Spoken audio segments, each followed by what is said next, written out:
Like, what is that? It's fine. We started the podcast talking about your hair. Do you want to continue? Oh, sorry. Is it live now? Just the in-depth conversation that you wanted. So how's my hair going? Hashtag deep. Hashtag deep. Oh man, thank you for putting that whole cringy comment. On I didn't put the whole of it. I put some of it, and you were. Yeah, there was more. I went into more deep detail with that. I thought it was crazy. Is anyone who's here? There's 6 people watching now, I think. Oh, that's amazing. Okay. I need to get the comments up on a separate page. Hi, everyone. Oh, are you gonna? Sorry, I was just saying hi to the people. Okay. Hi, everyone. Welcome to the Creative Scatty live stream, the second one that we've done. We are with Ben and Izzy for this one, so I'll let them introduce themselves now. My name is Ben. Go first. My name is Ben. That's Izzy. Was that it? No, I'm just kidding. I'm Ben from Canada. I live in Canada, but I actually live in Scotland. But right now I'm in Canada, just having my last week here, which is exciting. And yeah, I have a weird YouTube channel, and I also work for a guy in Australia who also has a YouTube channel. So I'm sort of around. Cool. Sweet. Izzy? Yeah. Hi, I'm Izzy Inkpen. My channel is Izzy Inkpen. It's basically music, poetry. Sometimes I rant about politics. Yes. Yeah, don't know. Just sort of doing whatever I like, really. Yeah. Sweet. Fantastic. I dig it. So basically, we're here today because of, I guess, a concept, you'd call it, of something that Ben wanted us to discuss within Creative Scatty, and we both kind of thought it would suit more of a live stream format. So Ben, do you want to talk about your thoughts on the topic? Yeah, I kind of want to talk about objectivity in art and stuff, because it's a topic that people say that they strive for objectivity, but it's like what does that mean? It's crazy. It's because everyone says art is subjective, but what does objectivity mean in a subjective sort of place? You know, you're not dealing with like numbers, but you're dealing with art. It sounds inherently subjective, but I think there's a lot of that you can get from looking at your stuff and other people's stuff objectively. Like the fact that most people can agree that a movie like Suicide Squad is bad. How do we all agree to that? There's something objectively about it that must be bad. So how do you tackle that? That's the thing. So I kind of have a question for you guys to start off. What do you think about when I say objectivity in art? What's the first thing comes to mind? Boy. Because I feel like art is such an emotional thing, it's very tricky, and it almost seems contradictory to place objectivity within that. Because objectivity, well, this word's going to get challenging to say over and over, isn't it? Being objective, even in terms of your emotions, is sometimes healthier to like take that step back and review things as though you're not part of the situation. Like I was actually listening to a podcast where they said like there was a study about if you refer to yourself in the third person occasionally, it can cause your levels of stress to decrease. So like obviously taking a step back can mentally and emotionally do a lot for you, so it would definitely benefit your art. I don't know how you would do that well. Like it would have to be something you'd actively practice and a skill that you'd have to harness, I guess. Yeah. Wait, so are we talking about objectivity to your own art or to other people's art? Well, a bit of both. Like, what do you think about it as a whole concept? And because I imagine it would be weird to think about your own stuff objectively, but yeah. Like objectivity towards your own stuff, I think, is basically impossible. I think Izzy's. Izzy, are you there? I am still here. Can you not hear me? Oh no! I can hear you. What's going on? You can hear me? Yeah. Okay, maybe it's my connection then. Okay. That happened quite a lot. Okay. What was I saying? Objectivity. Yeah, I mean, it's interesting because like I saw this video where this guy was basically saying all modern art is bad because it lacks the sort of the from an objective point of view, it lacks true beauty, and it lacks basically he showed all these examples, very Western examples, but we're going to ignore that, of like art throughout history and how it's all kind of, it's nice to look at and it's beautiful, whereas modern art's it can be a bit more about like challenging your idea of art. And I thought that was really, that video's kind of stayed with me because I thought it was really interesting that like all these objectively beautiful things, but then it's stupid because you can still, so many people do get so much from modern art. So yeah. I don't think it really is a thing. Okay, that's interesting. So I guess this actually, I forgot to mention, this is actually playing into another piece, which is a big question that we've had throughout Creative Scatty, which is believing in yourself. And I think what I want to put forward is this idea that looking at art and the stuff that you make objectively will give you a lot of self-worth and will make you believe in yourself. Looking at it through the lens of no, this is like, this holds up. This doesn't need explanation. It by itself, this is good. And by looking at something as objectively good, that I at least personally find I get a lot of value out of that in my own stuff and me as an artist.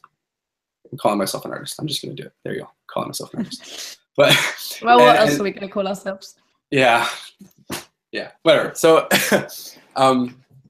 yeah, especially for me with YouTube, I think of YouTube as a medium.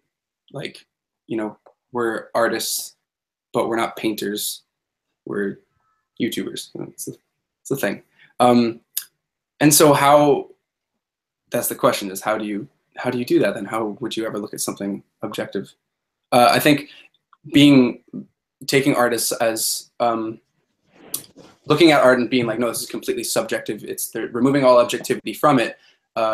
Sometimes you get lost in there in this wave of subjectivity, and for me, it's just, oh, well, what is this? What are we doing here? And it's almost like a centering, like a grounding tactic for me, where I'm like landing on this and saying, no, I can stand by my art objectively, and I think I could back it up to anyone if they asked me about it. So I want to basically tell you a little story, which is I study acting at the Royal Conservatoire of Scotland, which is the 3rd best acting school in the world. Woo! But my first year there, we do these activities called etudes, which are improvised dramatic scenes. Now, just picture yourself pretending, like improvising a scene where you're breaking up with somebody and it's your classmate. It's the worst experience acting I've ever had, because you're having to write situations and it's on the fly, and you feel like you're not good enough, and you feel so lost and like you're not in the scene whatsoever. I had a really bad one of these with a friend of mine, where we had this plan as to how it was going to go, and it fell completely flat. No one got it. We all were like panicking afterwards, and it was the worst. And I had a massive cry with my professor, with my instructor. She was like, what's wrong? And I'm like, I'm such a bad actor. I'm the worst. We couldn't do any of this, and I feel so bad. I let my scene partner down. I let everybody down. And I felt very lost in the subjectivity. It's like, well, it didn't convey anything of what I was trying to do, just because I sort of believed in it. There wasn't anything behind it that sort of made it real. That's kind of what I was expressing. It wasn't good enough for me. And what she ended up saying to me is, well, let me say off the bat that you're good. That was really bad, but you are good. And I can tell that you're good because you care. So for me, I was like, what? Oh, and so that's all she said. But I was able to take from that this understanding that because I strive for greatness, because I just want it and can notice when my stuff isn't good enough, then it means I have the capacity to be good enough. I have the capacity to be great at making art and making objectively good art.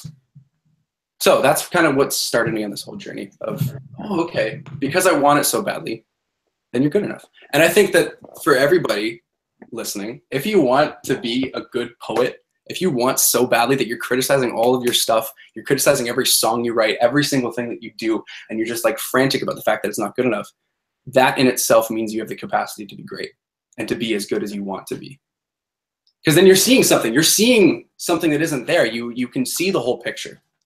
You're seeing that you're not actually filling the whole canvas or whatever it is that you're struggling with. And I think that that's something very important for everybody who's creative and at least doing this in Creative Scatty, making YouTube videos, whatever. Anyone who's struggling in any sort of creative space, struggling with their identity and thinking their stuff is good enough. If you have the capacity to notice that your stuff isn't good enough and to fret about it, then you have the capacity to meet that eventually. All it takes is work and studying. Do you think that being objective comes during the creation or the aftermath of the creation? Because obviously you have to be somewhat subjective and emotional during the creation. Mm-hmm. So Absolutely. like how do you balance that? Good question. Well, I can only, it's almost like, I'm just going to take an example of writing a song. If you write a song and you just bang it out with feeling, it's so raw and so much emotion and all these things that mean a lot to you, then it's about a process of reviewing your draft. I think to try and be objective while you're in the middle of creating something, while you're in the middle of writing or developing something is really difficult. But if you have completed it in a way where it is now sort of complete, like you've drawn the whole picture, you've written the entire poem, then you can take, or you've edited the entire video, you can take a step back and then say, okay, well, what is missing from this? That's when you can be objective. I would disagree slightly. Yeah, go on. Oh, I was just going to say that once you, it's like every script starts with the draft, and they always say, get your draft done. Because as soon as you get your draft done, then you can actually write it. It's, I think it's really important to have feeling and write it completely subjectively. I think that objectivity is another step. So it's kind of a yes to your question, kind of a very specific yes of it is after you've created it. But it doesn't mean that your thing is done and released, if that makes sense. That's what I would say. What are you saying, Izzy? Well, I think you can be objective during the process. It kind of depends what part of the process you're on. So I've written poems where like they sort of start off from like quite a subjective viewpoint about like emotions and feelings, but then once I get started on it, I find that my head comes in, and I feel like my head is kind of like the more objective side of things, and it's thinking, you know, I stop thinking so much about like my creation and like my words, and it kind of becomes more about like what would happen if I put alliteration in this line, or what would happen if I made these words rhyme. And I feel like that's quite an objective thing. Like, or I really like referencing other works as like a really subtle sort of way of bringing extra meaning to something. So I feel like that's a very objective thing, and that's absolutely process, and it doesn't necessarily come after. So I sort of partly disagree. Yeah, I actually would agree with that, because I think it's very easy when you're in the middle of making, like if you were like, oh, I want to put this in it because it means so much to me, then you're doing the subjectivity and objectivity at the same time. Yeah, there's absolutely room to do it, and for those who can do that, excellent. That's really, really great, and that means that you can make stuff quickly, which is excellent. As far as if you're finding it difficult to be objective in your stuff, I would definitely recommend doing it afterwards instead of all at once. After you've had experience looking at it, then maybe it would be easier for you. So in that case, I would say, Izzy, you're probably really good at objectivity and looking at your stuff objectively, which is great. Probably not, but probably not. Oh, beautiful. I don't know, actually, sometimes I think sometimes it's a good thing, sometimes it's a bad thing, because sometimes I wish I could just like write from the heart, which is kind of a bit of a meaningless thing anyway, but like I wish I could sort of just create something. Whereas sometimes like I can't stop my head just being like, ooh, but you could reference T.S. Eliot here, or what if you use this kind of poetic form? And I'm like, shut up for a second, I just want to do this thing. So like it's pros and cons, definitely. That's interesting. I've never thought about like being like too objective versus being subjective. I guess I find that from at least for discussing with Creative Scatty is that most of us are very intuitive and don't know how to make it a good thing. That's interesting. I wonder how you could learn to be more subjective with your stuff. That's crazy. Well, I do think it is just naturally richer, though, now that you are putting those objective, very mental, calculated stuff into it. So I think it's inevitable from where I am in my point at this point in my life for me personally, because like I'm studying English literature, so that means I can't write a poem without thinking about what I've just been reading or what I've just written an essay on. Like it's almost like I just can't help it. Maybe when I've graduated, I'll be able to like separate myself a bit more when I'm not in that academic, intellectual mindset all the time. Mm-hmm. Of course. Maybe. So yeah, the goal. Yeah, because I've been out of education for a. Sorry, Ben. Sorry. What were you saying? I was gonna launch into something, but no. The connection is so bad on my end. But no, I'm sorry. Okay. Yeah. No. Say whatever your comment was, because I was about to launch. I was just saying that I've been out of education for quite a while, so like now, I feel like my videos are mostly subjective and somewhat emotional, and then I just kind of like sprinkle them with objectivity, but like.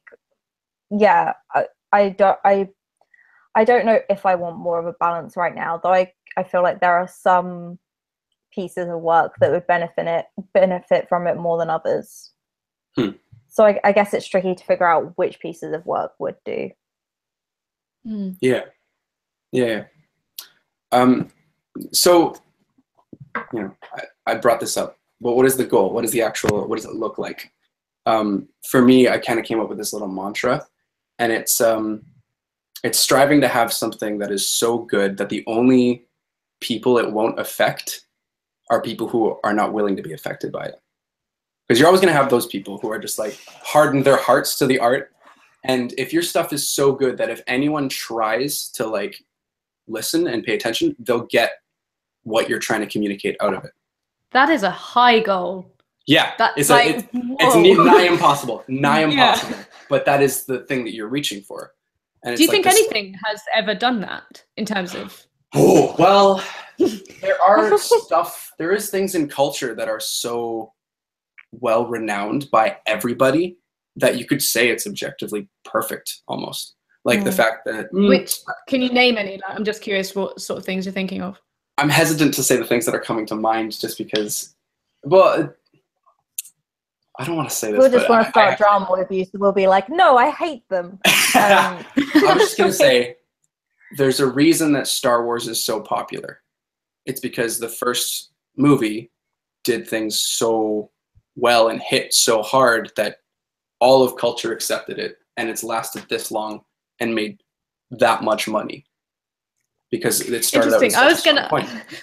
That's not the example I was expecting. I thought. I know, right?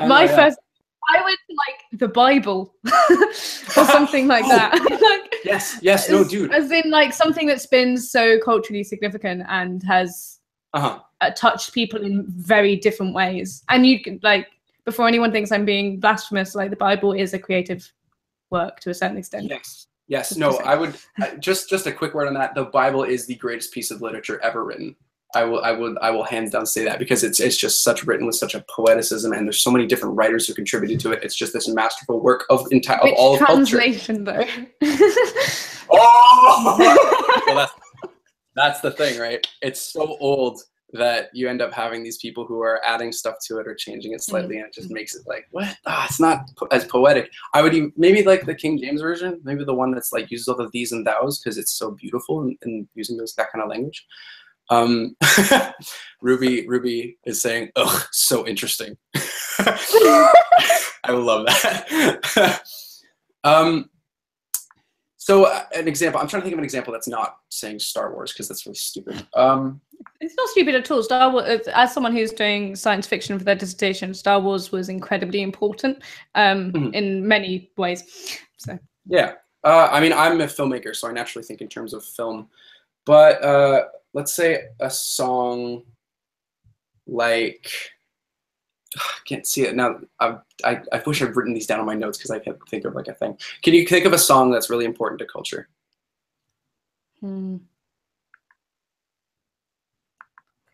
In terms of the song, I was going to say like Bohemian Rhapsody or something. There you go. That's a great one. Yeah, they're okay. Let's look at Bohemian Rhapsody. Bohemian Rhapsody is a massive, grand, epic song that is so strange and weird, and it goes on all these weird twists and turns. And it is not like a typical pop song whatsoever. But it resonates so hard with people somehow amidst all this musical weirdness. And I think that it's because they've taken all the expression, the random shit that's going on in this song, and refined it, honed it, and made it so objectively good that everybody listened to it and went crazy for this flat 5 minor 7 G, whatever chords they use. Right. And those strange words and stuff. Well, I don't actually know much about the song. Is that like another language? I don't actually know. It's really hard to say though. It's not another something language. Yeah, it's just it's expressionism, but they refined it.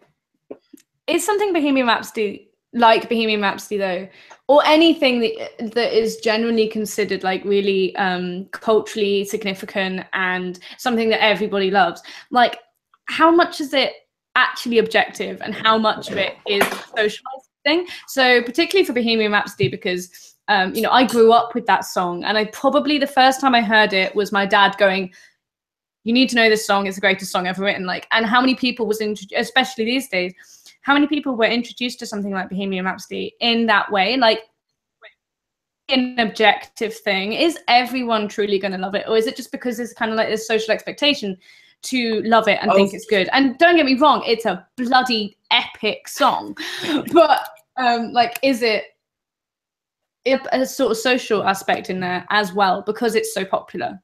Well, art is inherently to do with culture and the social impacts on it, and I think that that's part of the art, is how do you make this speak to a people.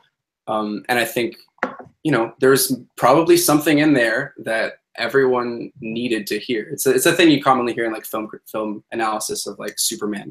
That movie came out when everyone needed to see Superman, and that's why it impacted so hard.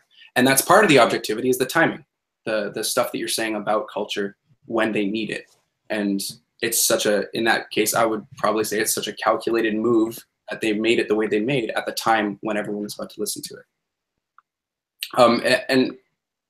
So that's a really good example of something that is so good that the only reason you wouldn't like it is if you were trying not to, or or if you just didn't. Yeah, like if you're not taking that step, because the audience is like a massive participant in a piece of art, in a piece of art, and for you not to be willing to listen to something that doesn't have really simple chords would be you not participating.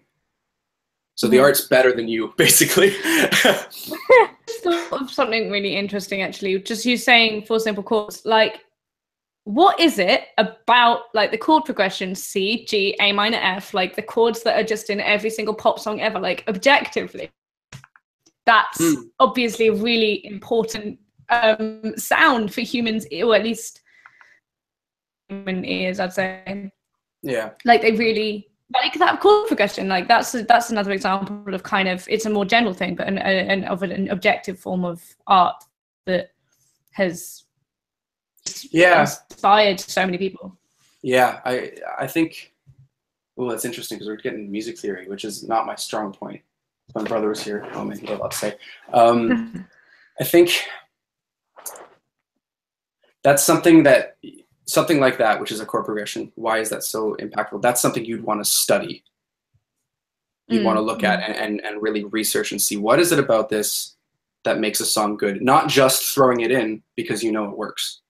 I think that's part of it. Part of making your stuff objectively good is looking at what does work and not just copying just for the sake of copying.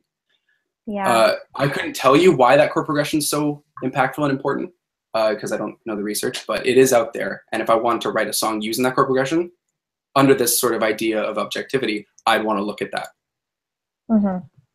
Because I feel like now it's probably so popular because it gives people that feeling of like familiarity with us in a song. Like it'll just instantly give people comfort because they've heard it and they associate that wave of noise with with so many other songs that they hold close to their heart. But I don't know why in the first place it became so popular. But that's very interesting. And it's funny because you notice that the songs that have that chord progression, they come and then there isn't one for a while, and then they sort of come again. They sort of show up. At least that's what I find. Unless you're looking at a specific band, in which some bands just do it all the time. But the great, like, popular big songs that mean a lot to people and mean a lot to society, the 4 chords come and then they go, and then the great artists look and say, we need another one of these. Let's do it. I think that's a really smart move of these people. I'm just looking at the comments right now because they're kind of interesting. People are talking about like Van Gogh and stuff. Yeah, cool. Oh, Greg says what Ben is saying about objectivity sounds almost religious/spiritual. Any thoughts? I wonder if that's a baiting question. Looks like he's fishing for a very specific answer for me to talk about what I would consider the god of art. It's okay. So there's this idea that art is a god, and as artists, we are priests, and the audience that receives our art is, you know, the church, I guess, and so it's just like a simple analogy to say that you can't just fiddle about with your art and saying this is. You can be so sure of what it is that you're trying to say by showing these random, crazy, wild images, but you're not gonna, if you don't translate it in a way that people can see and take, it's not good. You're not doing your job. So, right now, no. Yeah. So it's, now I don't mean it's not good at all. Of course, there's absolutely merit to it. It's just as far as aspiring to greatness and that whole thing of trying to have something so good that the only people who won't get it are people who don't want to, or people who just like aren't. Like, of course, obviously, you're not gonna, like, a love story that's set in a very specific place and time won't be accessible to people from like a third world country, of course, who don't even speak the language.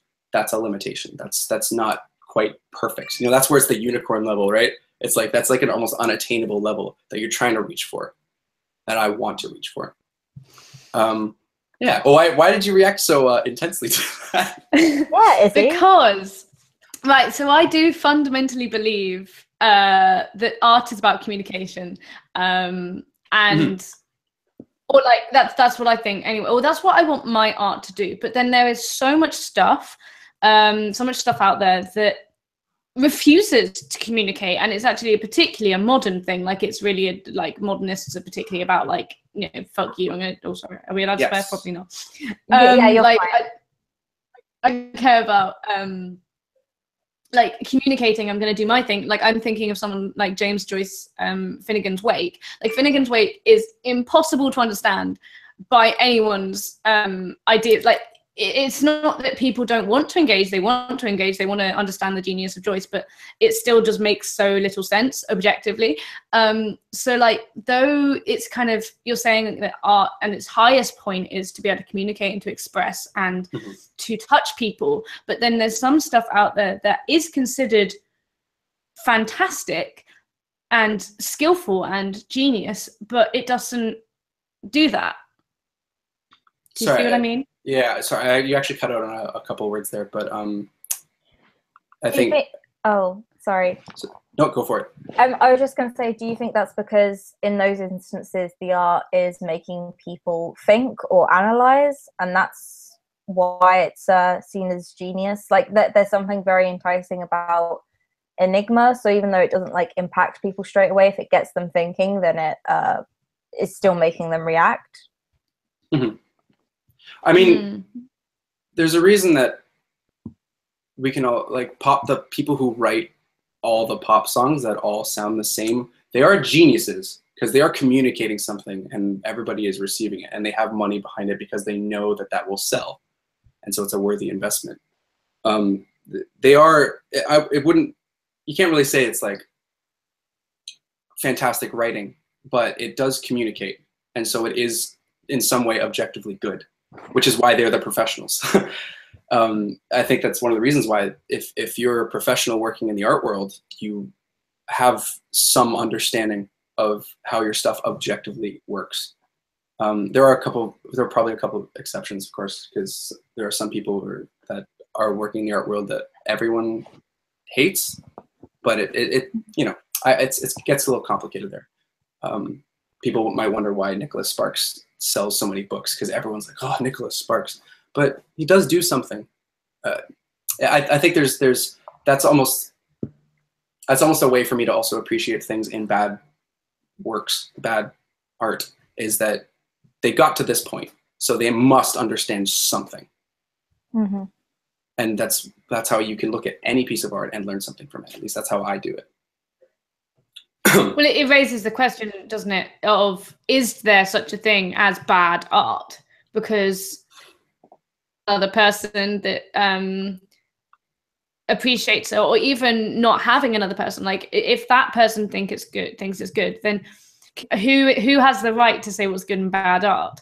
Yeah, and to that I say, I'm not interested in, personally, I'm not interested in making stuff that is only good on subjective levels. Because of what I want to do, and I want to work professionally and make stuff professionally and hopefully work on movies and be in movies, I want to have my stuff be objectively good. Be objectively, that's the ideal. That's what I want for myself. And do you think there's going to be a danger in that eventually, though? Like, do you think that's going to block your emotions coming into your art, or do you think it's going to give you any sort of like creative weakness in mainly being objective? To that I say, the goal for all art, for me, from my perspective, I'm not just saying this to be a pretentious douchebag. All not art, just for that, something else too. Not just for that, yeah. All art comes from your emotions and expressionism. It all starts from that. It's more of a process of refinement and trying to. Oh, I just dropped a. It's all in the process. For me, it's all in the process of refinement and getting it ready to be released to the public, to the church. And you know, I know it's hilarious. Well, like it's almost like the best way of describing it, because I think it's the way that makes the most sense and the simplest way to explain it. It sounds really stupid, but it's It feels like the theme song for this whole live stream would be "Take Me to Church." Take me to church. See, that song. Let me say a quick thing. That song, I don't like it, but I think I could respect it. I think I could respect if it is objectively good. I think the reason that I don't like it is because I don't want to like it. Yeah, man, I'm very much the same with a lot of pop songs. I'm like, objectively, like, this is a good song. Like with some, you can just tell that. Izzy, I feel like you were gonna say something to some of Ben's comments at some point. Yeah, your mouth's like hanging open. Well, listening to everything you've been saying, it's been making me sort of more solidify my ideas about like objectivity in art at all, because like, so the standard that you're setting yourself, that you want to make something objectively good, but the more I heard you say that, the more I think it's just impossible, because it depends like what era you live in according to like whether people think it's objectively good. Like, for example, Van Gogh's been mentioned. Now, as long as I'm thinking of the right person, wasn't he like at the time they thought that his art was terrible, and now we love it? So it's like, is there ever going to be such a thing as objectivity in art? Because so much of it is based on like cultural ideas of beauty or skill, and like just current fashions. So I just feel like these standards are impossible, and in a way, the of art is more important, and whether you think it's good than whether it's objectively good, because nothing will ever be definitively objectively good. Yeah, if you think of all the artists who have come and gone, who at the time that they were alive, they weren't appreciated. If they'd abided by this idea of something being objectively good, they wouldn't have been the artists that they were, who found greater appreciation after they were gone. Yep, I completely agree with all this. For me,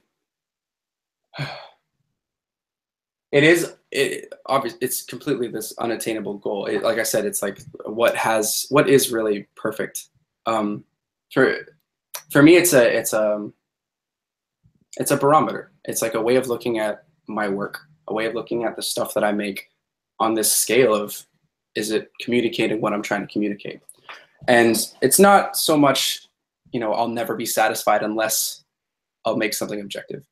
It's more of a way of looking at it so that I can be confident in the decisions I make and answer questions and if I'm confident about the stuff that I've made, then it's more likely that I'll probably succeed. And it's more likely that people will be willing to take something from it. Yeah, no, I of course, there is a danger in that way, because then I'm going to tie it back to your question, Fran. There is a danger because if you get caught up in objectivity too much, you'll just get lost in it.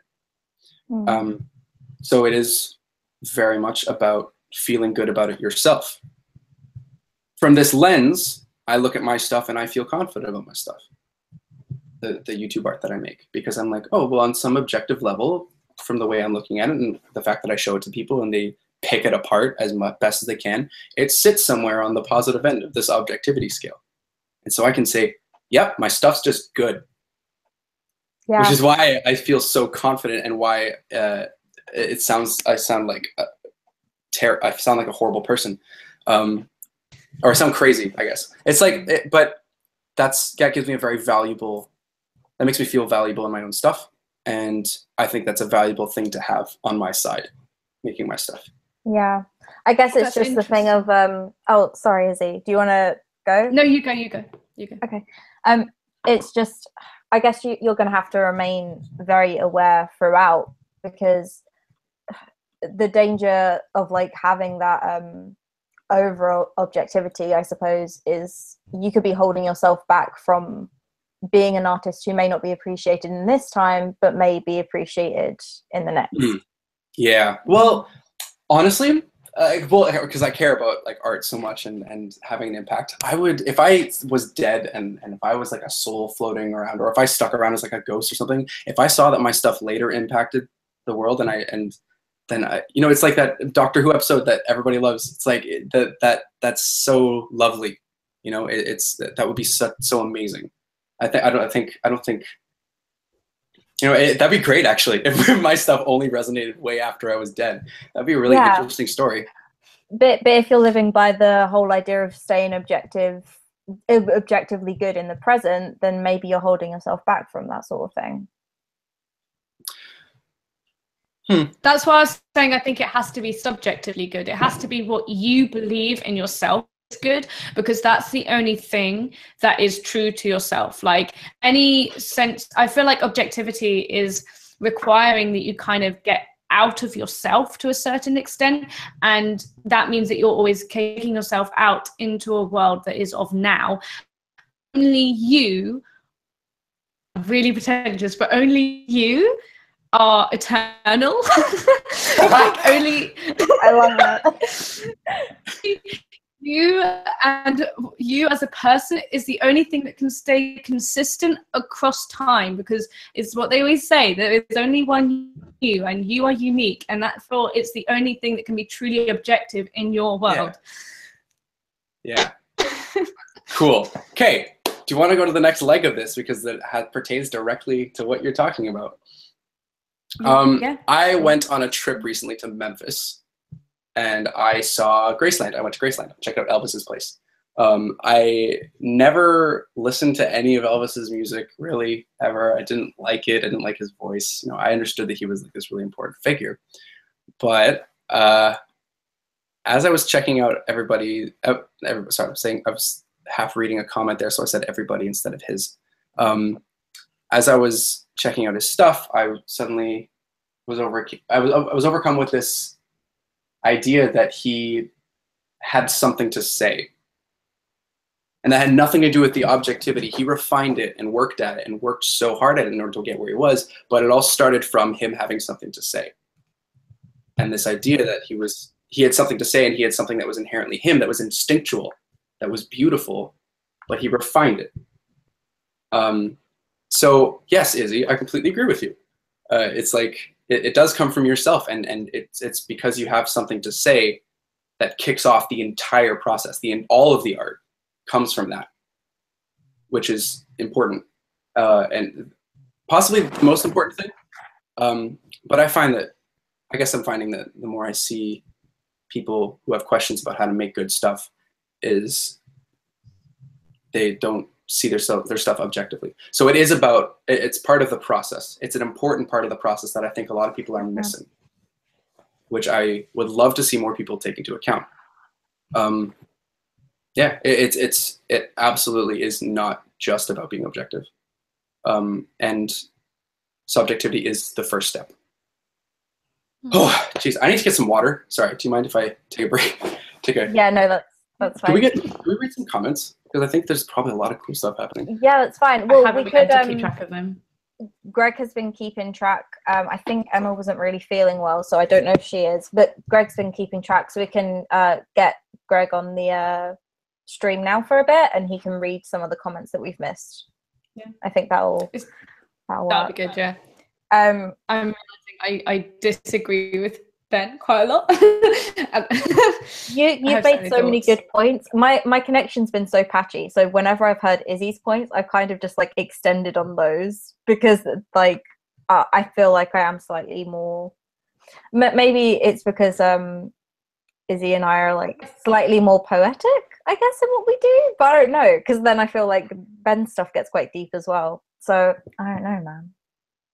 It's to do with like the connection between objectivity and how I believe in myself. Like, I feel like the ways in which I create art and the ways I do or do not believe in myself, and we'll discuss it. Oh no, he went. I completely missed all that. Yeah, your connection went funky again. Just are we bringing on Greg? Greg has the link in the group chat, so he can just stroll on in whenever to let us get some of these comments. He says he's ready. Okay, brilliant. That's cool. Is there a little more to what I was saying? Yeah, no, that's how I believe in myself, is looking at my art objectively and knowing that, in fact, that's the thing I have to work on, is being subjective, just like Izzy, I would say, is that I need to figure out what it is I'm trying to say. Or else all that work is for nothing. There's that core there, that subjective core that needs to be there. Yeah, so I guess when I look at... Sorry, carry on. Go on. No, I want to hear your response. I don't know if there's something in it enticing, like the idea of like the wounded artist, but like I feel like someone who doesn't really fully believe in themselves, who still continues to make art regardless, I feel like there's something quite powerful in that, and it resonates with people, and it makes them value the worth of the underdog and stuff. Mm-hmm. So yeah, it's definitely about striking the right kind of balance for these kind of things. Yeah, definitely. And for me, like, in terms of, I wouldn't say I believe in my work objectively or subjectively. Like, create because it's what I do, always done, kind of thing. And has been saying about like, do you objectively believe in yourself and in your work? Like, that's just not even a concept like, in that way. Yeah. Cool. Hi, Greg. Hello. How are we? Are you there? I'm here. Hi. Am I silent? Oh no. Okay. No, you're here. No, we can hear you. We can hear you. Cool. The connections are so shoddy today, but yeah, I can kind of. You're kind of here. Oh God. Great. Okay. Well, can everyone else you're hear me, all just like just a problem with blobs for me at this point. We're blobs for you? Yeah, as in like the connection's so bad that you're just vague blobs. Oh, okay. I mean, all right, we'll go with it. What comments have you got for us, Greg? Okay, first of all, I'd like to say well done to you three for having such a wonderful discussion so far, but also well done to literally everyone in the chat. There is so much good stuff going on. It's looked amazing from what I've seen. It was going way Yeah. too fast for me to keep track of. Everyone's having brilliant discussions. See the minimal amount of memes there, so. Yeah, minimal amount of memes. I've been contributing, but you know. I've taken pictures of the chat, and I'm literally going to run straight from the beginning through this 45-minute section we've done and pick out some things that I think are quite like lengthy or just good or just whatever. But I won't be able to address everything. And anyone who wants to keep addressing this, please, in Creative Scatty or on Twitter or in live streams of your own, just go and discuss this. It's such an interesting topic. Yeah, if anyone feels like their comment's been missed and they're like, I wrote something real good, it needs more attention, then feel free to either copy and paste it a good couple of times in the chat so we pick up on it, or even copy and paste it in Creative Scatty if you think it will be beneficial to a mass group. I'd recommend Creative Scatty because then it's forever, isn't it? Yeah, exactly. Immortalize your stuff. Anyway, yeah. Well, I thought we said that only you are eternal. Oh, I mean, yeah, your comments are an extension of yourself. Like, okay, yeah, there we go. Straight from the beginning, we have from I'm going to use usernames just as a nice central thing. From Miss Lunatic, we have, I think art is subjective, but like facts, there is a level of credibility to mass opinion. And that is something that I've seen echoed throughout these 45 minutes, which is, does art exist in isolation? Yes or no, depending on. But in addition, what is the relationship between the artist and the audience? And does that come into, or does that affect the discussion of, is it objectively good or subjectively good? And I wanted to raise the point of Thomas Chatterton, who was a very Van Gogh-like figure, in that he was a young man who wrote a lot of poetry that was ahead of its time, and he was misunderstood, and as a result, died because he was so young and so frustrated with the world that he just poisoned himself. Because literally, like, you don't get me, mum, times 1,000. So was his art bad? Because, like, we do appreciate it now, but everyone hated it back then. No one would publish it. So, things to consider. Ben, you think on that, because I know exactly that you'll what I have was saying. a lot to say. Objective good art because of that reason. Yeah, it's exactly what I was saying. I do want to say that I agree a lot with Izzy in this. Ben and I have already had a wee discussion on this in like Facebook Messenger, so he knows my thoughts. Well, I would say in response that the thing he was lacking in objectivity would be the timing and the culture around him. Unfortunately, you know, that's just the way he painted, and so it's like that. Maybe he was born in the wrong time. It's like, I think that's tricky because it's almost like if your soul isn't. Ooh, that's terrifying. That's a terrifying thought. I don't want to bring that into it. Yeah, maybe he was an out of time soul that didn't belong when he was. Amberine Khan says, I think objectivity in relation to other people's work means that you can't appreciate it the way art necessarily is meant to be, because surely the whole point of art is to invoke an emotion. Yes. Yeah. Yeah. Well, that's a skill as an audience member, right? If you're an artist and you can't like watch something and enjoy it, then you're kind of in a tough spot there. Like, I wouldn't want to. I pride myself in my ability to dumb myself down and not think too hard. Like, I can watch a movie like The Hitman's Bodyguard and just try and like feel all the emotions, and it's great. And that's how I enjoy stuff. That would be part of your artistic process and your artistic journey, is learning to be a good audience member. I want to mention, with regards to that, open question to the chat and to you three. Have you ever just like listened to an album and just thought, oh, yeah, that's all right, but then the next time you listen to it, it hit you and you're like, oh, why did I miss this the first time? Yeah. With some songs I have, not so much full albums, but yeah, I get that sentiment. I just ignored Lorde when she first came out, and now anyone who talks to me knows that I'm a massive Lorde fangirl. So it's good. Yeah. Oh, Greg, so silly. We also have Will, who says, I try and view what I've created objectively, and that works, but only really halfway through finishing it. Starting it is another ball game entirely. Starting what?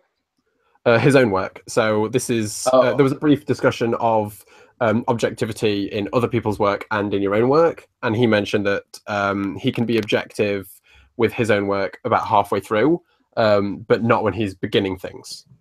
Yeah, I no, believe the message there. and that's totally fair. That is a completely valid process to have, and I don't like that's like Izzy, says that she works objectively like right from the get-go, and I think that's great. But I think it's also great that you're starting from such an emotional core. That's beautiful. Wait. I have 2 comments. Go on, Izzy. Were you? Yeah, are you back? I'm confused. Did you say?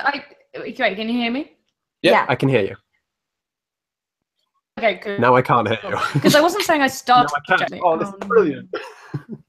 Oh, Izzy, right. Sorry, no, I meant just to compare it to compare that kind of idea to you, Izzy. But it's different. I'm not trying to put words in your mouth. Sorry, probably shouldn't speak for you. But yeah. Because I'm not sure anyone can really start. Yeah, of course. A piece of art from an objective viewpoint. I just don't think that. Yeah. Yeah, that even seems too possible? contradictory. It starts from the emotional core, the subjectivity, and it starts from that. That's the beginning point. We have 2 comments in relation to this. Oh, go on, Izzy. Oh no, I was just thinking. Actually, I did do one piece of poetry really objectively because I was working on somebody else's. So if we're talking about our own work, then I feel like that always has to come from a point of subjectivity. But maybe if you are like helping somebody else, then that can be a bit different. Because you're working with someone else's emotional core. Yeah, exactly. Yeah. So that can consider that the start of it or not. Yeah, we have a comment from Evie Bell that runs into a comment from Awesomepedia.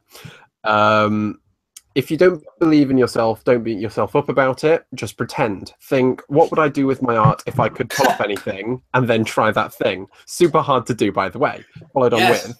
To add on to it, I'd say making stuff you're not happy with is the only path to making stuff you're happy with. Beautiful. Yeah. I totally get that. I feel like most of the time when I turn on the camera to make videos, like that is me either having like a burst of believing in myself or role playing me believing in myself. Ooh. To be honest, like for the most part, it's not like I think that's part of the reason why like my videos are pretty infrequent because it takes a while for me to get into that role and like it exhausts me to do so. And I think one of the strongest things you could do is to make stuff and not release it. That's like a really good thing. My buddy Johan does that all the time apparently, but that's why we don't see many videos from his channel. But everyone is great because he believes in that. This is really interesting for me because like the process of believing in myself just doesn't come into it for me. Like. I don't know. I just do it. I just create it, and maybe a while afterwards, I can look back and go, "Yeah, that was good," or "That I'm not so happy with that." But like the sort of this idea of sort of going, "Okay, I believe that I can do this." I don't know. It just happens. Yeah. Unless I'm misunderstanding like what you mean by believing in yourself. Well, I'm talking about it because it's a topic that came up so much during Creative Scatty chats is people being like, but I'm having a lot of trouble believing in myself, and so I'm trying to speak to that, I guess, to everybody. That's really interesting. That comes into it. Because I definitely feel like believing in myself, it has to come into some point of my creative process, and the point where it makes more sense for it to come in is the further down the line I am with a project. So when I'm making videos, by that point I've like scripted something and re-scripted it and thought of the concept and rethought of it a ton of times and then set up lighting and stuff. So it's like at that point I kind of do have to believe in myself, or at least fake that. I guess because I'm somewhat performative in my videos as well, it's like, well that needs to like be known, and I need to like, because by that point I'm making some sort of commitment to it, I guess, so I have to invest in it a bit more objectively and subjectively. Do we want another comment? Yes, please. We have RAJC, who says, when I write, I try my best not to think about the words, structure, or anything until the piece is, quote unquote complete. Then I make edits, but sometimes the raw material is satisfying enough. Raw ideas / words I often find to be more powerful too.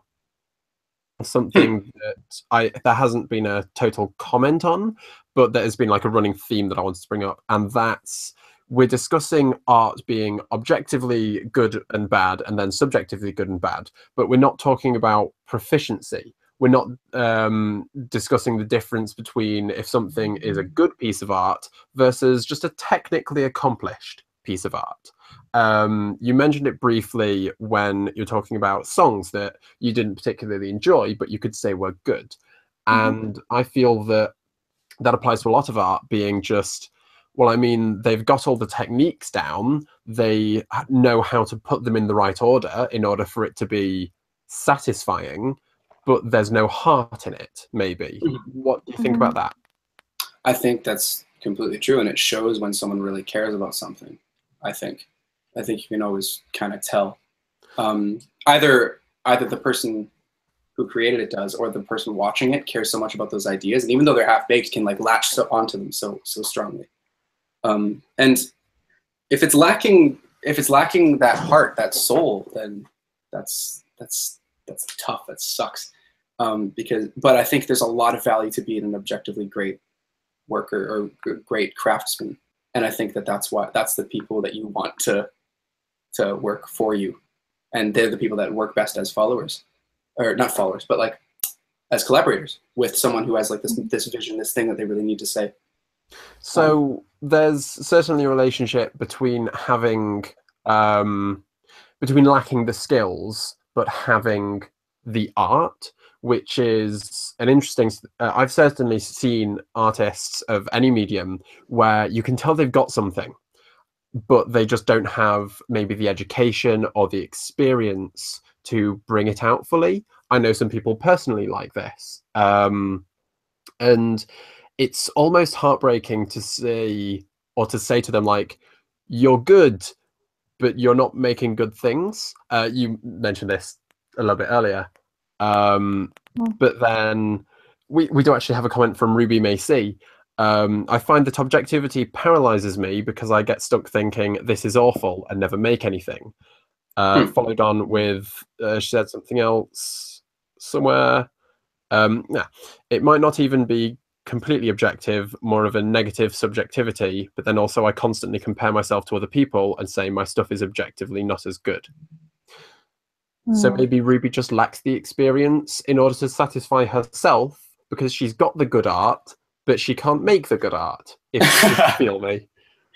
Yeah, actually, I totally understand where she's coming from, because recently that I've made, and I know what I want them to sound like, but I just don't have the capability to make them because I don't have an orchestra. So like it's not good for me, but it is also it could be good, and there's like that kind of the conflict between the potential of a piece of art versus the realization of it. And on that subject, I just want to say that the chat is currently discussing like what art is. So like they're talking about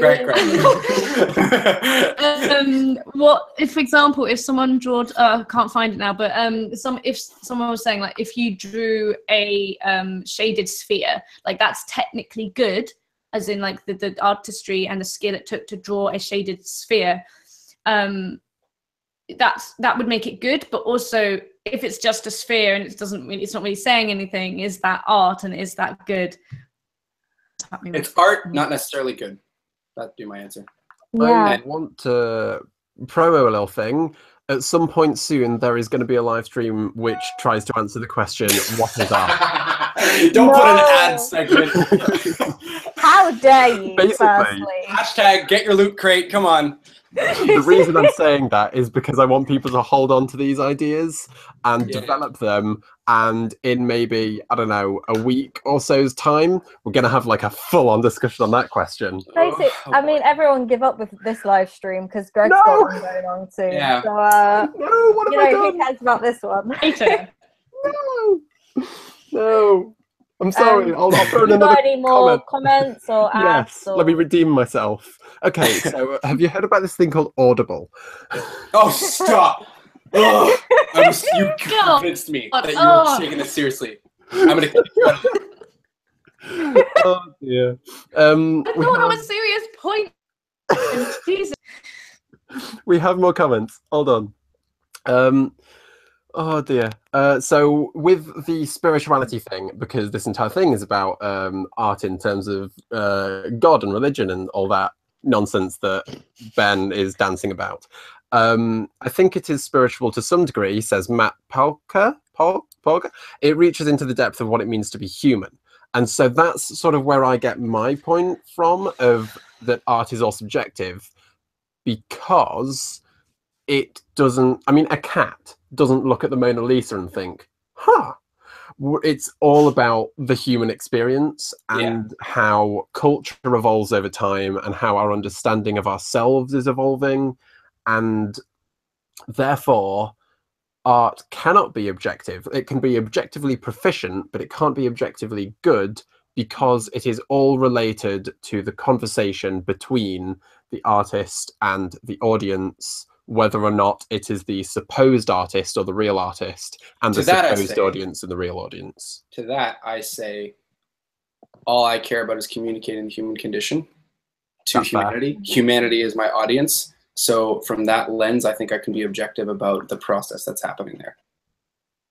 I think that it is inherently subjective, but I think the useful thing to do would be to consider it objective. Pretend, like assuming that you all have souls. Let's just assume we all have souls. Don't think about the science. Just work with that, and suddenly you're making something. Yeah, that's fair. Don't think about it, basically. The hopeless romantic raises a point that I'm going to expand upon. Does intention matter within art, or does perception reign? Does it matter what I'm meant to do or meant to say, or does it matter what is heard? And to that, I do want to say, if anyone hasn't heard of this concept, then educate yourself on the death of the author, because it's such a fascinating way of looking at...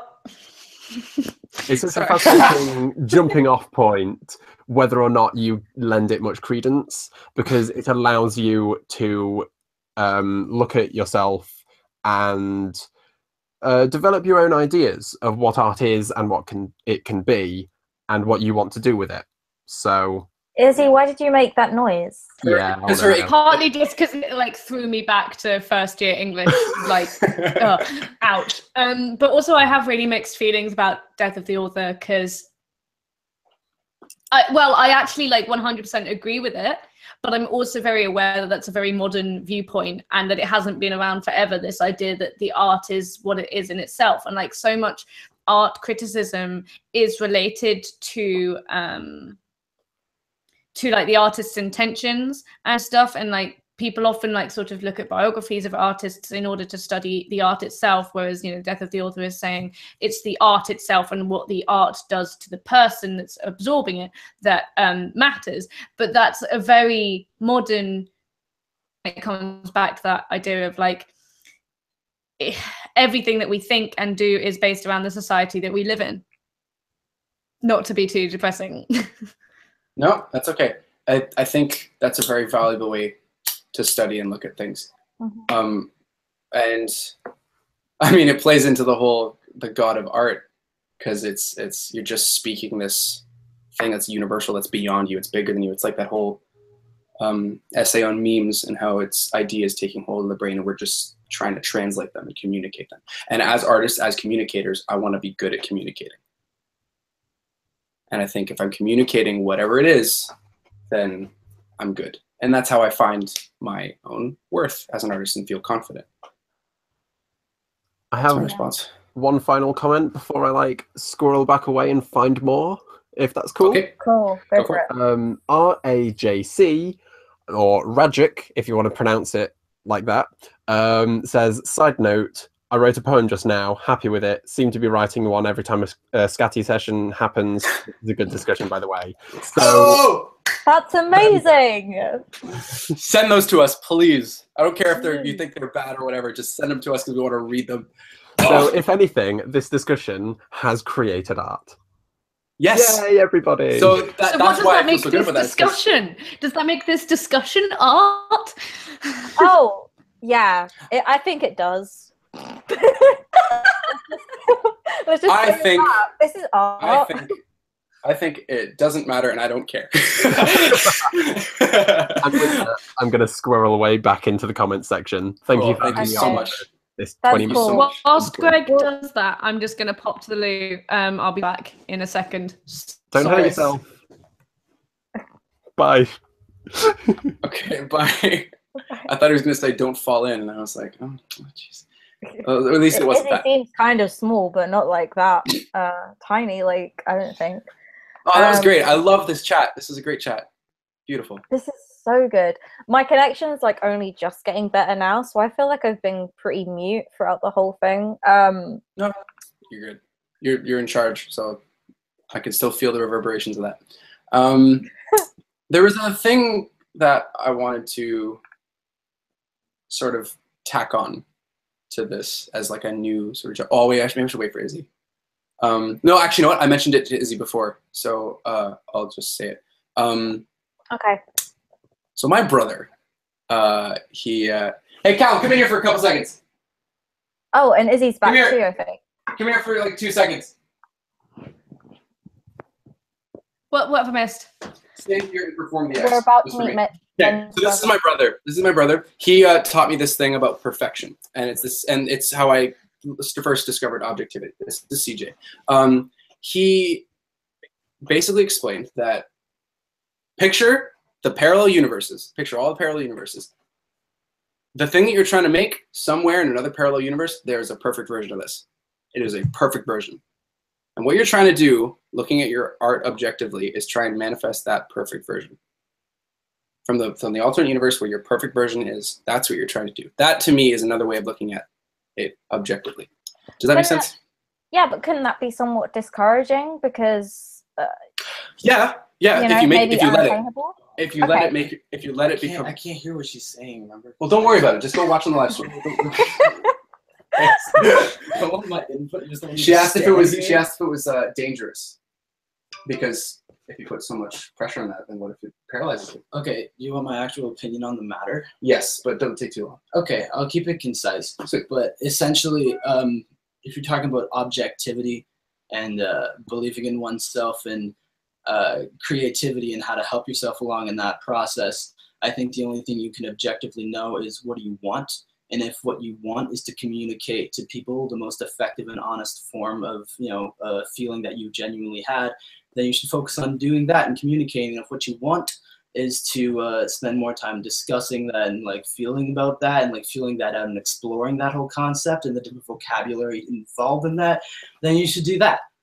But it depends on what you want and what your values are. And, that's the only objectivity that you can actually grab. So There we go. That's what I want, is to be able to communicate stuff as best as possible, which is why I look to objectivity. Thank you. All right, that was my brother. Everybody, follow CGTX on Twitter. All right. So, Amazing. Yeah. any comments?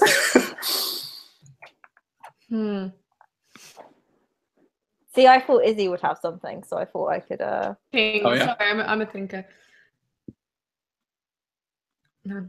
Fran, if you've got something to say, go, because I'm still computing. Yeah. Yeah, but I It was feel like probably the same. Okay, so if you had to reiterate what your brother just said, what would you say then? I would say that what I see in Creative Scatty is a want for people's stuff to be good and to be seen and to communicate what it is they're trying to say.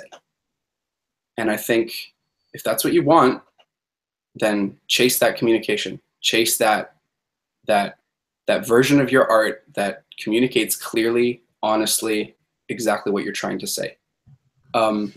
It's But also, though, 'cause I was going to say but also leave it up, and don't take offense or think that your stuff is bad because someone takes something that is not exactly what you intended, because that's up for the art gods to decide. I get that. Izzy, did you want to go? Well, I was just thinking, because personally, I'd say that I want my art to communicate,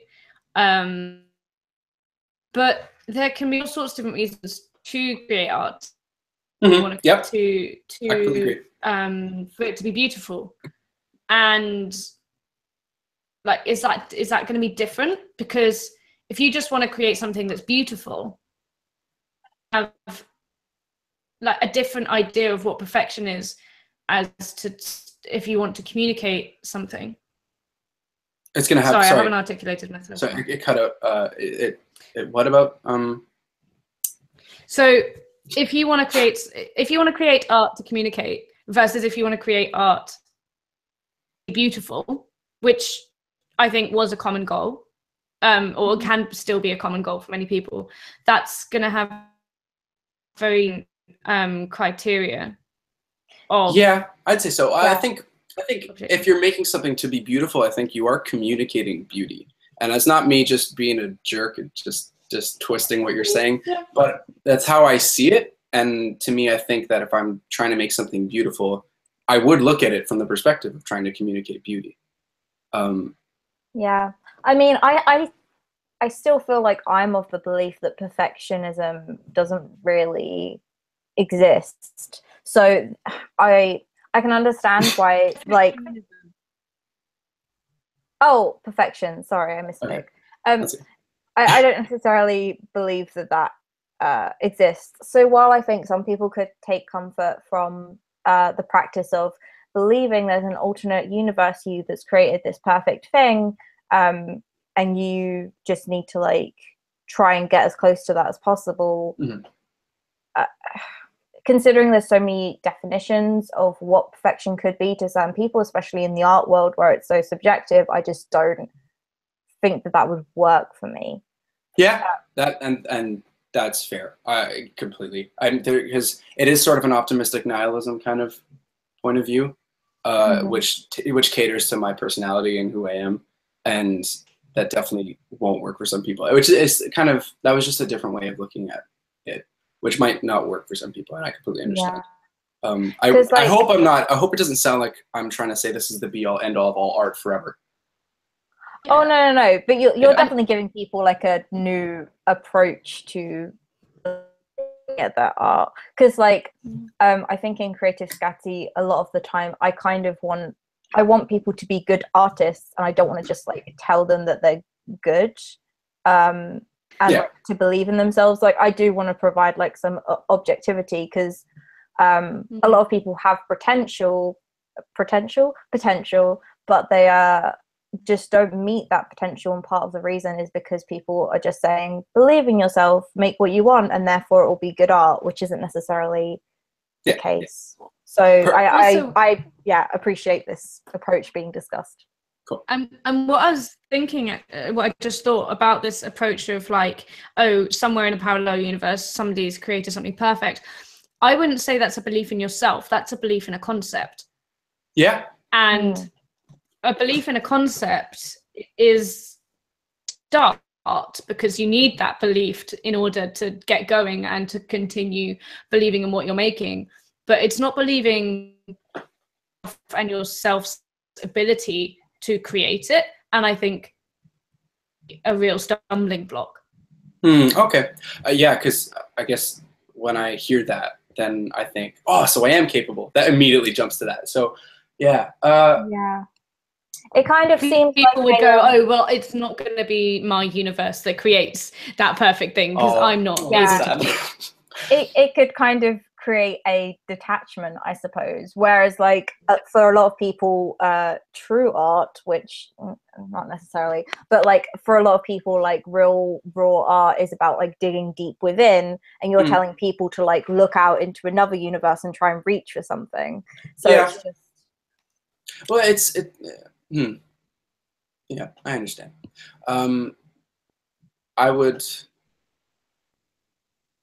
I guess because the great actors always say that a performance is never finished or done developing.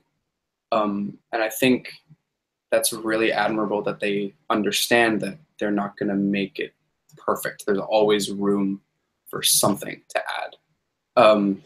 Which to really interesting.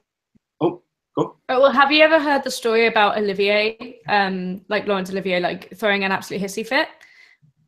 I don't know if you know the story. So essentially, there was one I don't know what the play was or anything, but Olivier came off stage and everyone was like, that was exquisite, that was the best performance you've ever done. But then when they came into his dressing room, he was smashing everything up and he was absolutely furious, and they were like, what is going on? And he was like, well, it's because that's the best I will ever perform and I will never be able to do that again. No. And yeah, it was like I that's really stuck with me.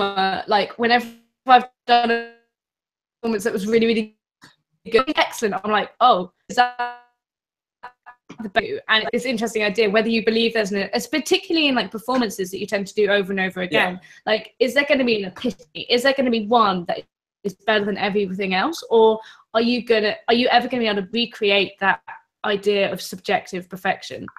I think it's unhealthy to think about peaks. I think then it's just discouraging, and that's sort of a word of warning to people who are striving for objectivity, is you might never be happy.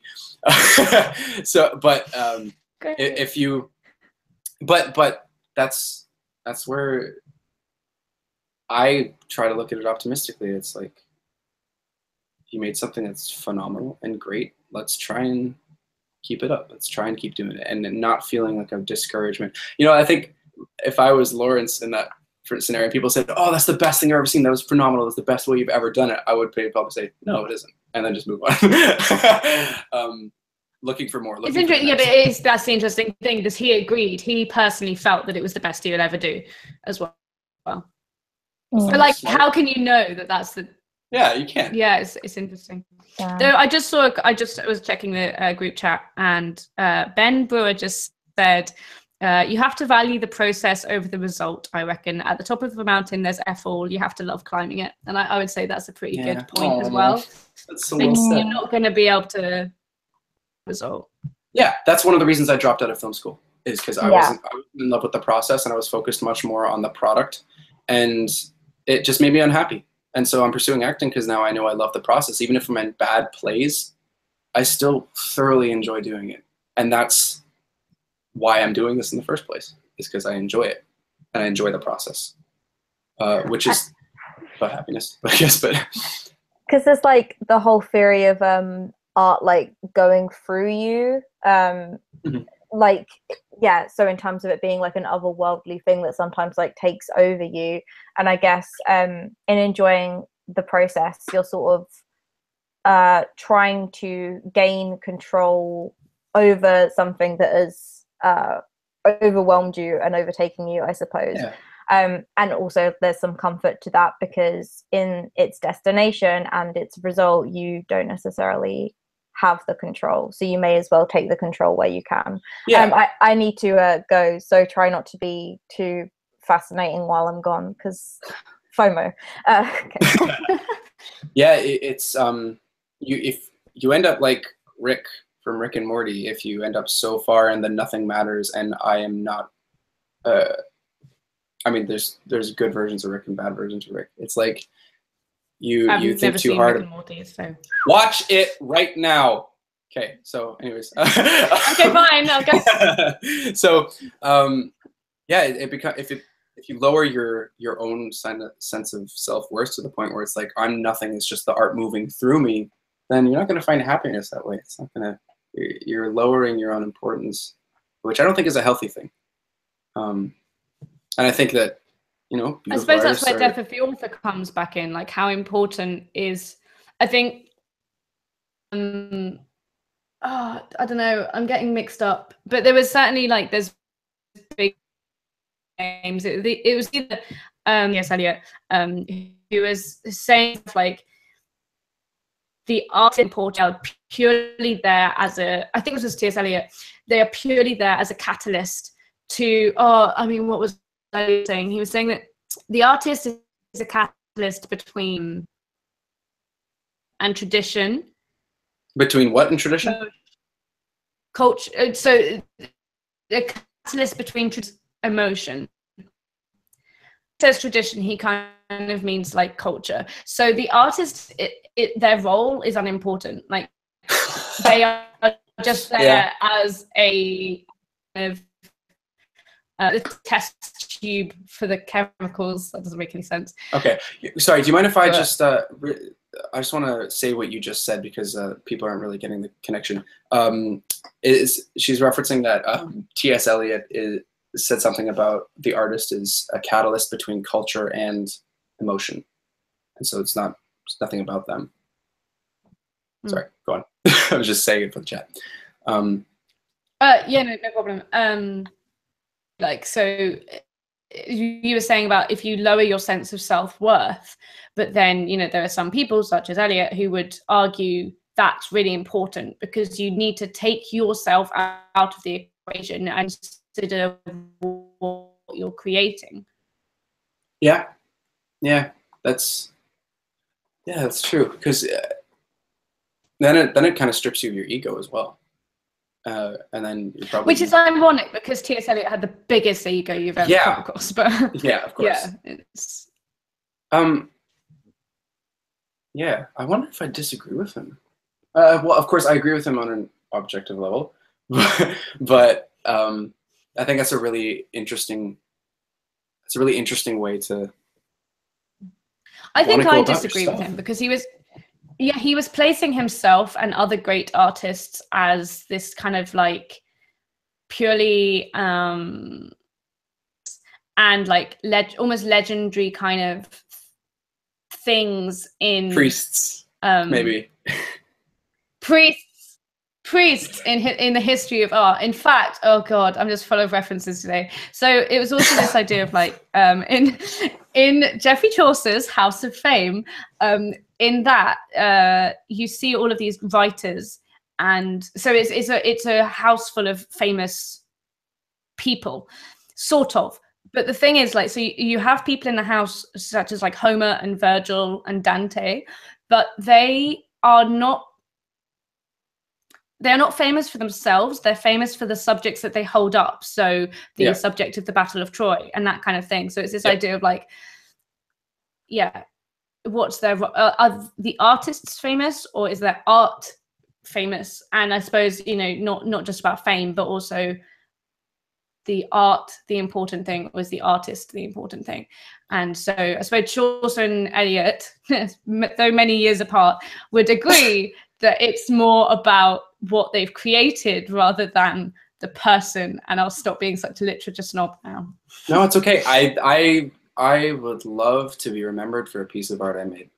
That would be me finding some sort of purpose, some sort of meaning. If I had made La La Land, I'd be like, yeah, I did something. I did something great. You know, Damien Chazelle might not even think that it was as good as he could have made it, but I'm pretty sure he has a big ego, so he probably did. But yeah, that's. Hi, friend. Yeah, I'm back. Hi. Should we get more comments, maybe? Did I miss much? Were you guys dull? Please. Oh, we were just making more art history references about. Just snob about Chaucer and T.S. Eliot. Don't mind me. See, I know nothing about that, so that's fine. Like, I didn't miss out too much. I guess it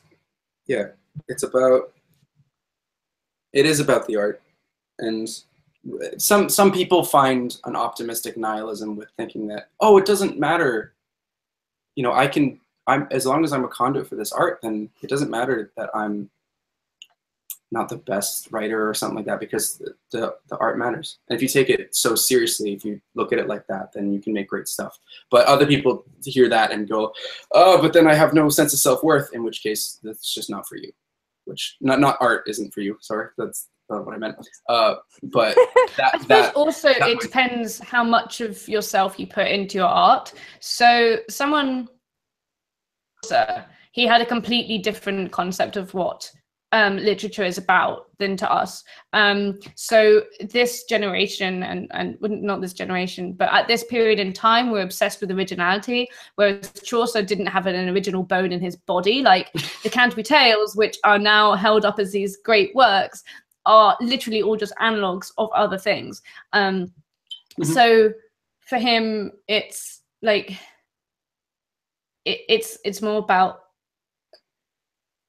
it wasn't about him as an artist and about his experience. It was about the literature and the skill of creating a story, like a better version of an older story. Whereas if you are someone who creates very original works, very personal works, so just to think of something off the top of my head, someone like Dodie, who writes incredibly like personal songs, that's a completely different, it's just a completely different ball game. So like, I think it depends what you are trying to do with your art, whether you are important and your self-worth is important to the art itself. That's interesting. I think, oh, now we got Dodie into it. I think,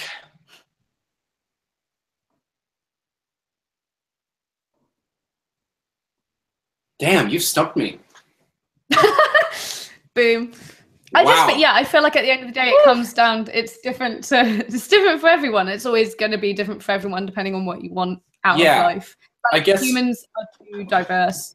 Yeah, I'm just constantly reiterating this point, but I think this is looking at your art objectively is an unintuitive way, I'd say, of creating. And if you're striving for something more beyond what it is that you're doing, going in that direction just for a little bit or trying it out is a great period of growth that you can head towards. That I think everyone could use. Some people might need less of it because it's more, they need to figure out what it is that they're trying to, the stories that they're trying to tell. Wow. So to bring it, to get away from like Izzy, you're other dubbed the art concepts, god. like sorry? Yeah, Is everyone's saying. Okay, yeah. To come back, so for example, looking at my own work now, like for me at the moment, my art very much feels about myself and trying to communicate to myself and communicate to others. Calling me the art god, Jesus Christ. Yeah, to communicate myself. Communicate to others and communicate to myself, like stuff. And that's just where I am at the moment. But I also would love to get to a place where I can make art more objectively and create stuff that completely purpose, I suppose. So yeah. So that's, it changes even with within your own lifetime, I think. Yeah. And you know what? So this is something that I learned while I was in. Izzy's just loving this, loving the attention. It's great. What was I saying? Yeah, something I learned in Memphis is that it's so important to refine the stuff you're trying to say, and to be intuitive when you're making stuff. Be intuitive when you're starting it. Being so intuitive, because you get caught up in the objectivity too early, then you end up not making any progress. My brother does that all the time. He's written 1,000 plays, started 1,000 plays, never finished them. And I tell him, if he just finishes one of them, then it'll be great and he'll be able to make it so perfect. Sorry if you heard that. But shoot, I'm missing this. Oh, because I made a film. I'm gonna talk about my short film. Great. I made this film called We Were Friends, and it started out completely different than what it was now. And I think the only reason it's as good as I think it is because I just lasered it with an objective lens.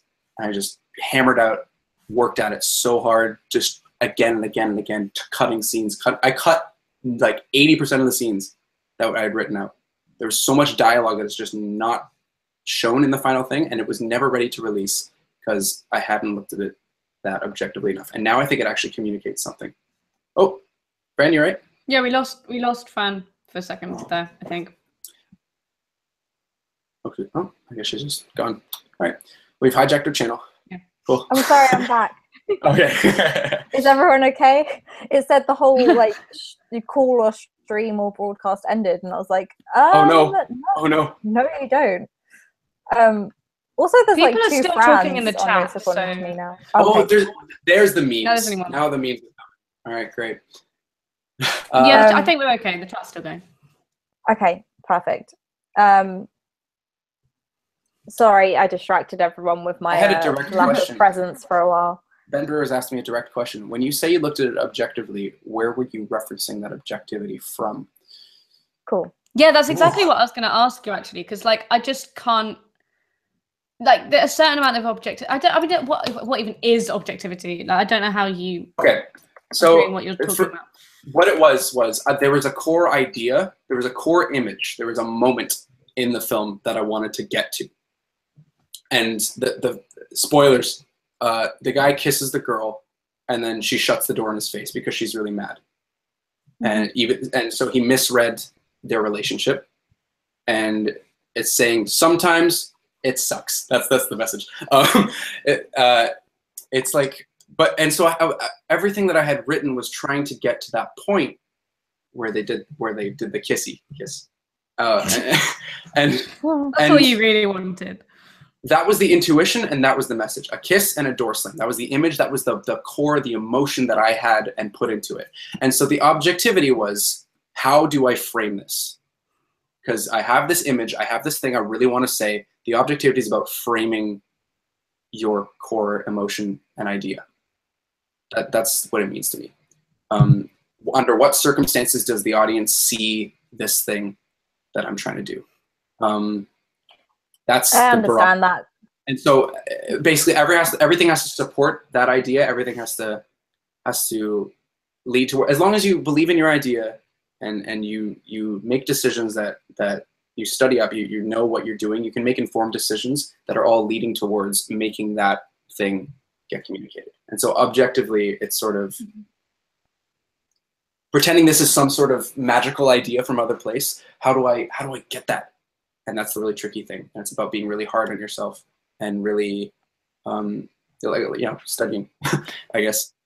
But that sounds subjective to me. Does it? I can see why that would be objective. Because in my mind, if I had like those two ideas in mind of like a kiss and a door slam, I would kind of be like, okay, so these represent two actions that can dramatically change something. So the lead up to those actions, I would, for me, like if that was me thinking of it objectively, I establish that these people are familiar with one another and they have a consistently platonic friendship, I suppose. That's exactly what I'm talking about. It's that perspective. Then, like the impact of the. Oh, have we lost friends? Fran? Oh, I think we lost Fran again. I'm just going to finish what she was saying because it's basically that. Okay, well, how do I get to that? Well, you thinking about it just purely objectively. It's like, okay, well, it would not, I guess objectively, it's just what, based on my research, based on watching films and stuff. Oh no. Oh, okay, good. I thought the live stream went dead. Based on my research and what I know about filmmaking, if I establish their connection, then that'll have a greater impact.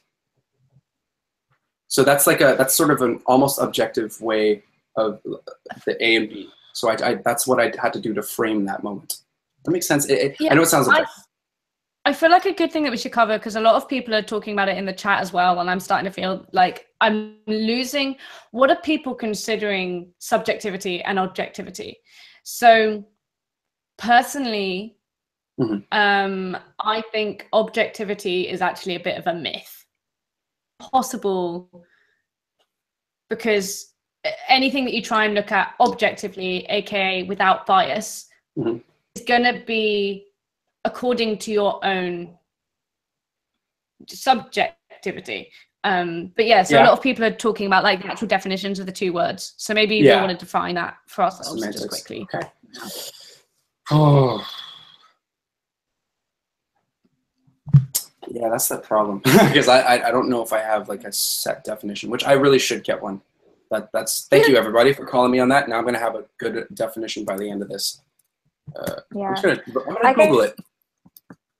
See, I can understand the way you can't get full objectivity because, like you said, Izzy, there's like a ton of bias that you have within yourself that you may have not even tapped into when you think you're making objective decisions. But I guess the same could be said with subjectivity. Like you can't have full subjectivity because otherwise maybe we'd all act a bit more rationally or selfish. I don't know. Like I wonder if there's like though I guess in that instance you'd have to see like objectivity and like being rational as some sort of like synonym for one another, or like some sort of like similar mindset that you'd have to be in. Okay, I can only. Do you want me? I was just gonna respond to what you're saying, but if you're gonna. Well, I was gonna ask kind of like, so when you say that you're being objective, what does that mean to you? Okay. I think I can only explain by giving an example, which is a really bad way to define something. But you know, if I'm putting something in a movie because I want to have it there, if I'm putting something in there because I want to reference a thing, this is a decision I see so many people make, is they want to have this happen. But you look at the core idea of the story and you say, what does that add that something else couldn't add more that pertains to the core idea that you're trying to say? And it's the decision of not doing just what you want because you feel like it, but actually making a decision that supports your goal. That's the difference to me. So, it's very loose, and it's not very good. Maybe my brother knows what I'm trying to say. I'm not. I'll be brutally honest. I just didn't understand that. Yeah. Like I really just didn't understand what you just said. This is where my brother is very good because he helps me with this stuff. Give me a second. What am I trying to say? Special guest. I'm trying to explain my definition. I love it. You might have some. That's okay. So, they're big on semantics. This is very important. Because, like, for me, I think. Okay, well, I just feel like the only way we'll ever have like is like if you can get a computer to judge art, but then even then. It may have been programmed in a certain way. Exactly. Right. So it's my brother just said something programmed according to it's just not a thing. Objectivity doesn't even exist. So this is. So this might sound. Fight. Anyway, this might sound elitist and really dumb, but it's something that my brother just said, which is because he's really good at being like the hardened sort of soul, I guess that he is. No, I can't say this. This is like, you say it. I'm not gonna just say it. No, he's gonna say it. He's gonna say it. No, because what it is, it's gonna be reductive to the discussion a little bit, and I just kind of want to throw this opinion, not coming from me, for the sake of the discussion as a whole. Go. It's just like as I've said to you and Genevieve before, I think that when discussion, it depends on what your value is in the discussion. And if your discussion right now is more about like vocabulary and understanding each other and yourselves better as artists and how you view everything, then you guys you should feel free to do that. For me personally, when the discussion of what is subjective and what is objective and values and virtues becomes more about that than actually making your art better, when it becomes slowing you down rather than propelling you forward to making better art, like analyzing what makes a good scene or what makes a good shot or knowing something objective, when the discussion of what objectivity is slows you down from making objectively better art, that's objectively slowing you down. So cool, thank you. So for me, I would actually just remove myself from the discussion, I guess, in that case. I don't know, which sounds like a cop-out. It totally is, but it's at that point, it's like, oh man, I think I'd rather just make something. Does that make sense? It's like I almost don't think about it in that way. So, which maybe makes me not the best person to talk about this, because there's a sticking point. There's a certain point I can get to, or where I can't, I can't just talk about it, I guess. Does that make sense? I apologize to the chat for that, but yeah. Yeah, so I was just looking at the chat, but yeah. Sorry, my connections. I guess I apologize for not being able to respond adequately enough. I don't know if I'll be able to. You don't know if you'll be able to respond adequately to what? To giving my definition of objectivity and subjectivity. I don't know if I can answer that.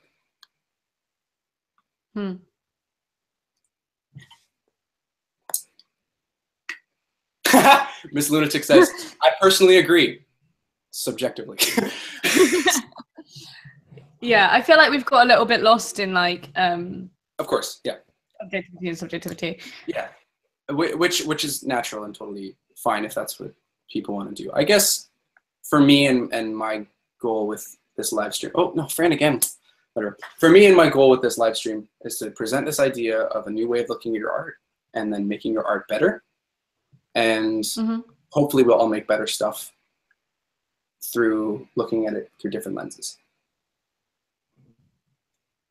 Cool. Which is interesting because I feel... I like, definitely think this chat has helped, just allowing ourselves to, like, maybe even from Ben's perspective, we've helped him maybe see that relying on objectivity entirely isn't the most sensible, and maybe that'll... It's about the improvement.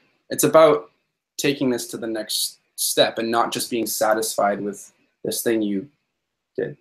Yeah, because I think in terms of trying to see your work through different lenses, it depends on like how you're doing that. So I think you can look at your work, or I think you can approach your work in different ways. You can try different things. You can have different ideas. You can have different processes, different ways of doing things. But I feel like you can only ever look at your art and judge your art from one perspective, and that perspective is yours. Yeah. Beyond that, you can only look to other people and other people's feedback. Yeah. Yeah. Well, I maybe disagree, because I think the different lenses that you apply to your own perspective, it does give me new perspectives, like on my own stuff. It just does. It lets me see it differently and lets me improve on it by looking at it from a new face.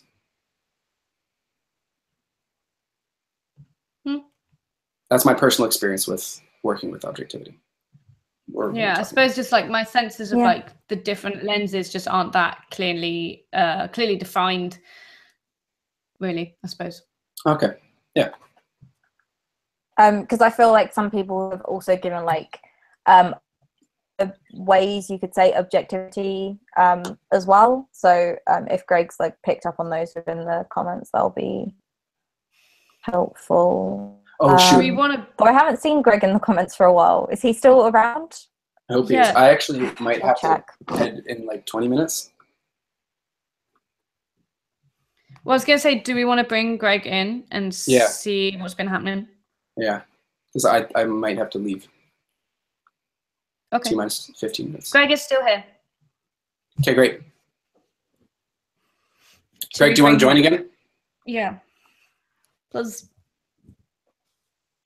Yeah, I'm trying to get hold of him. Also, my connection's been so terrible today. I'm sorry. I feel like I could have said more at times. Oh. It's so upsetting. Well, Izzy's a great discussion partner. See, I didn't even hear what you said. You said at least something. Okay. Ah, Greg is here. I'm here. I'm going to turn my internet off and on, and I'm going to see what happens. Okay. Greg's joining. You can deal with him without me for a second. Deal with me. That's see if we can manage. That's fine. I am Ben. You can't control me at all. I am beyond you. You're a different soul. Okay. Well, this time I haven't got so many screenshots because a lot of the discussion that's been going on has been small back and forths. So rather than taking any particular comments, I've instead tried to grab onto some key themes and feelings that people have been having. Because I think that'd be. However, that's a total lie in that I do have one quote that I think was really good and it would have got lost in the chat, which is a comment from Ben Brewer, which says, the closest you can ever get to objectivity is lots of subjectivity in the same direction. And I just thought that pretty much summed up oh my God, what we've been saying quite nicely. Which is totally fair, because what we say is objective art is just something that people have agreed on. For example, when CJ was talking about making really good shots in film or just putting together a really well constructed sentence, that's just everybody agreeing that it works consistently and resonates with them, which is nice. A lot of subjectivity. So I thought that was a really good quote And Yeah. Ben, tweet that, because that deserves to be out there. Sorry, say that again. So I'm just gonna write it down. I was telling Ben Brewer to tweet that, but fine, you can tweet it as well. Sorry, Just take sorry, credit. Ben Brewer. No, actually, I just saw a comment from Ambreen Khan who just said, maybe, to me personally, maybe it's more you're being subjective, but while separating yourself from your work. So your opinion is still biased, but as a viewer rather than the creator, which I really agree with. Oh, that's an interesting idea. Oh, I really do agree also have with- screenshot It's more about- comments from Breen. Oh, sweet. I was gonna say it's more about me removing myself from the work, I guess, and looking at it as a new person. So that I can. Okay, that makes more sense to me Yeah. than like some of the stuff that you've been saying. Just because I've been like, how could you possibly do that? But yeah, that makes sense. That makes sense. So a general theme, before I present Ambreen's comment on it, a general theme that was being discussed a while back was the importance of failure. And if we're not just the importance of failure as in like it's a stepping stone to success, but in terms of if we're striving for good art, then what does it mean to make bad art? And Ambreen said, what sometimes gets me unstuck when I'm like, it won't be as good as I want it to be, so I shouldn't bother, is to tell myself that in the grand scheme of things, everything is insignificant, so it's completely fine to be bad. And that ties into what we briefly touched upon, which is essentially just nihilism and all of those fun-related philosophies, where my personal philosophy that I'm just going to offer out is that, yeah, whether you make good stuff or whether you make bad stuff, it won't matter, and even if it does matter in the present, it certainly won't matter in 1,000 years. So why? Some people might say, why make art then? Well, my answer is, why not? Because it's something I find enjoyable. It's something I can see that I'm working on myself and becoming a better person because of it. And if that ain't a good thing to strive for, then what is? Yeah. It's kind of like what I was saying about Chaucer versus Dodie. Like, are you creating it for the art itself, or are you creating it for yourself? That ties into the second thing that was being discussed. So thank you, Izzy, for the excellent segue.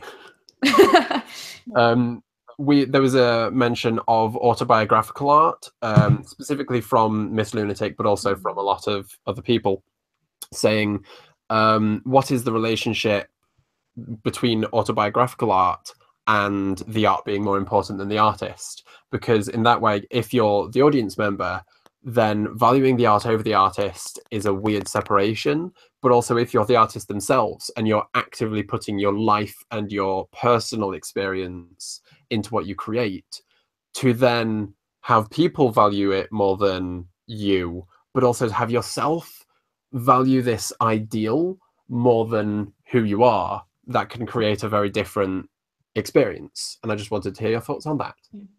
Well, this is definitely very relevant to YouTube, isn't it? Because so much, not all, but a lot of YouTube is like, you are the creation, art itself. And so this is why I think like the whole death of the author thing it's a very interesting idea, but it just doesn't work for everything, because sometimes you just simply cannot separate the art from the artist, and that's not a bad thing, but it's also not necessarily a good thing. It kind of depends on each individual basis. Wonderful. Yeah, I'm just gonna write something down quick. Greg, do another comment. So those are the Greg, three do you have main any more? things. I have something, I'm sure. Let's see. The artist's self-worth needing to be lowered / the art being more important, but what if your writing is so centered around yourself, then does it interfere? And yeah, there is something to be said about it in relation to YouTube, and that's certainly something that I've been thinking about for a while, and something that will certainly continue to be said. So don't forget that point, develop it within your own selves, and keep it in mind. But I feel that specifically with YouTube, there's a lot of persona and performance. So even if it's not personally autobiographical, it can certainly end up being I don't know, autobiographical of a character. And I suppose like a good example could be Miranda Sings. I don't know an awful lot about that piece of creative work or the real person behind it, but it certainly applies in that how much of Miranda Sings as an entertainment piece was just pure entertainment? How much did it reflect on the character that was created? Are those two separable? And also from, I believe her name is Colleen herself, how much of herself did she put into it? And those are all just sort of things you got to think about. I don't know. And then that comes back round to the question, isn't it, of like, do you believe in yourself or do you believe in your art? Yes, that's something I should have mentioned. Apologies. Yeah, I think, I talk in the past, I've talked about like, because I believe my stuff is good. And that's why I believe in myself, because I think I look at it from an audience perspective. I try to. That's like the goal.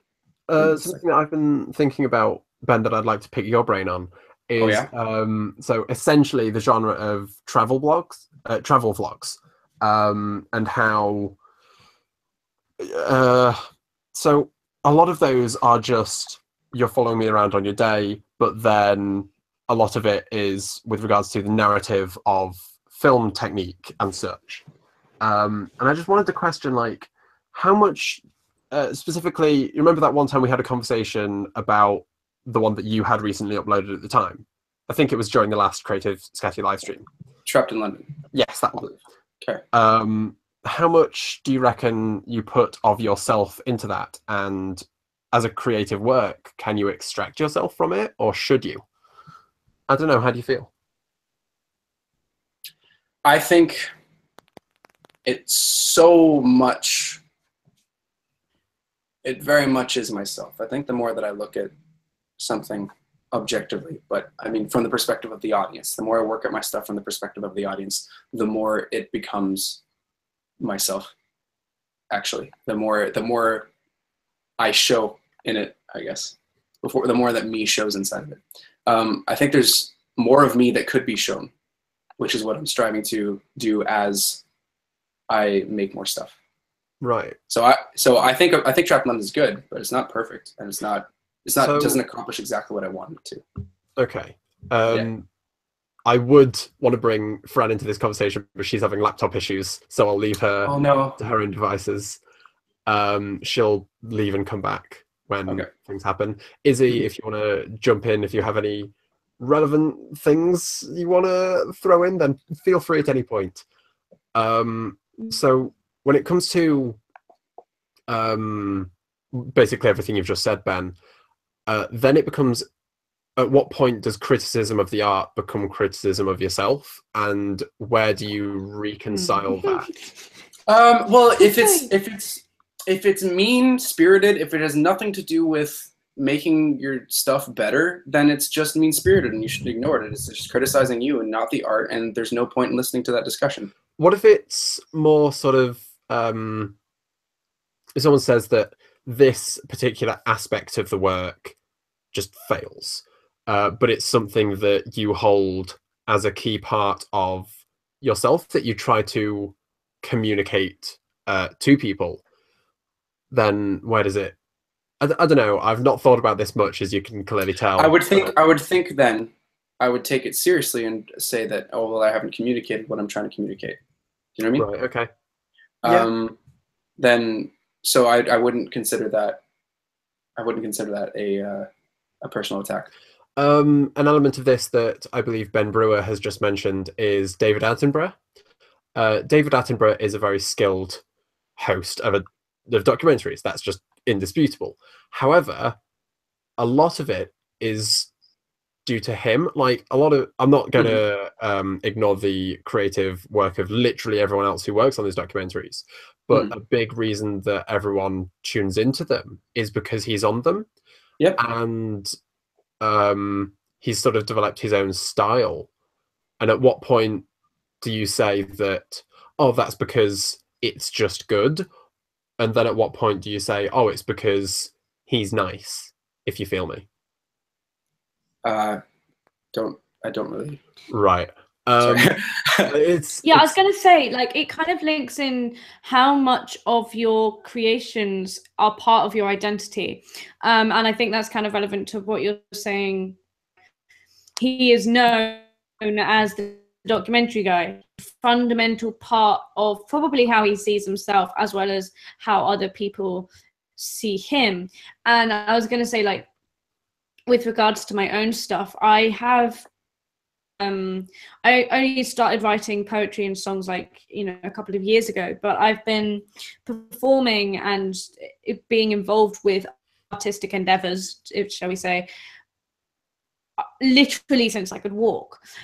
So it's just such a huge part of my life and who I am. And if someone asked me to describe myself, I don't think I'd be able to do that without my creations, without referencing my art.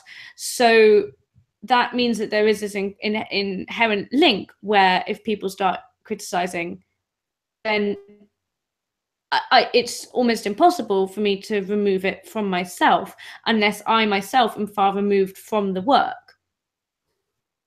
But then the only way to be far removed from my work is if it's like a song that I wrote a very, very long time ago. Okay.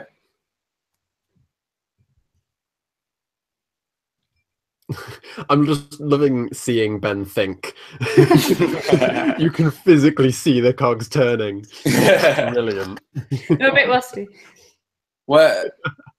So, would you mind asking me then a question based on all that you just said? Me? Yeah. Or if you were looking for me to respond to that, or are you just saying it? Well, I suppose I was saying, you know, you were saying if it's just mean-spirited and it's not to do with improving your work, then you shouldn't take it personally. But I was saying, like, what if your work is such an integral part of your identity? You can't do that, basically. I'm back, by the way. Hi. Hi, friend. Hey. For the sake of my own well-being and health, I would just take on the perspective of. I would take on the nihilist perspective, probably. And maybe that's just me personally. Then I would look at it as, what is nothing. My work is me, but I'm also I'm living out this thing, and my existence is just being the art, and it's nothing to do with me. They just don't like that. They just don't. It's not their taste. Probably. It's tricky because I don't. It's everything that you know at this point. Yes, in the grand scheme of things, it doesn't matter. But does that mean it doesn't matter to you right now? Like, I think it's very hard to remove yourself to that extent. I'd have to really think about it and get back to you. It's something that, regardless of whether or not we can come up with an answer tonight, I think it's just something that everyone involved in this chat right now should think about, because it helps you develop yourself and satisfied with the things you create. So that's sort of my main thing that I'd like to get across to everyone tonight, is that regardless of whether we come up with answers, it's the discussion that's going on right now that can help us achieve greater things, because it leads to a greater understanding of who we are and what we want to do in life. Yeah. Sorry, I think 100% agree. It's like I was saying before about how we haven't managed to define objectivity versus subjectivity. We haven't managed to decide like whether the artist or the art is more important. Like, I feel like, and even whether it's possible to have good or bad art, like at the end of the day, it all depends on what you want out of your creations, what you think is gonna be the result of your creations, and like it's 100% an individual thing. This isn't something that's going to have a blanket answer. How did you?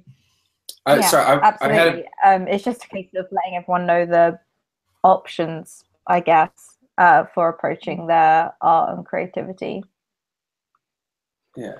So I do have a response now to. Oh gosh, here we go. I did come up with one. Wow.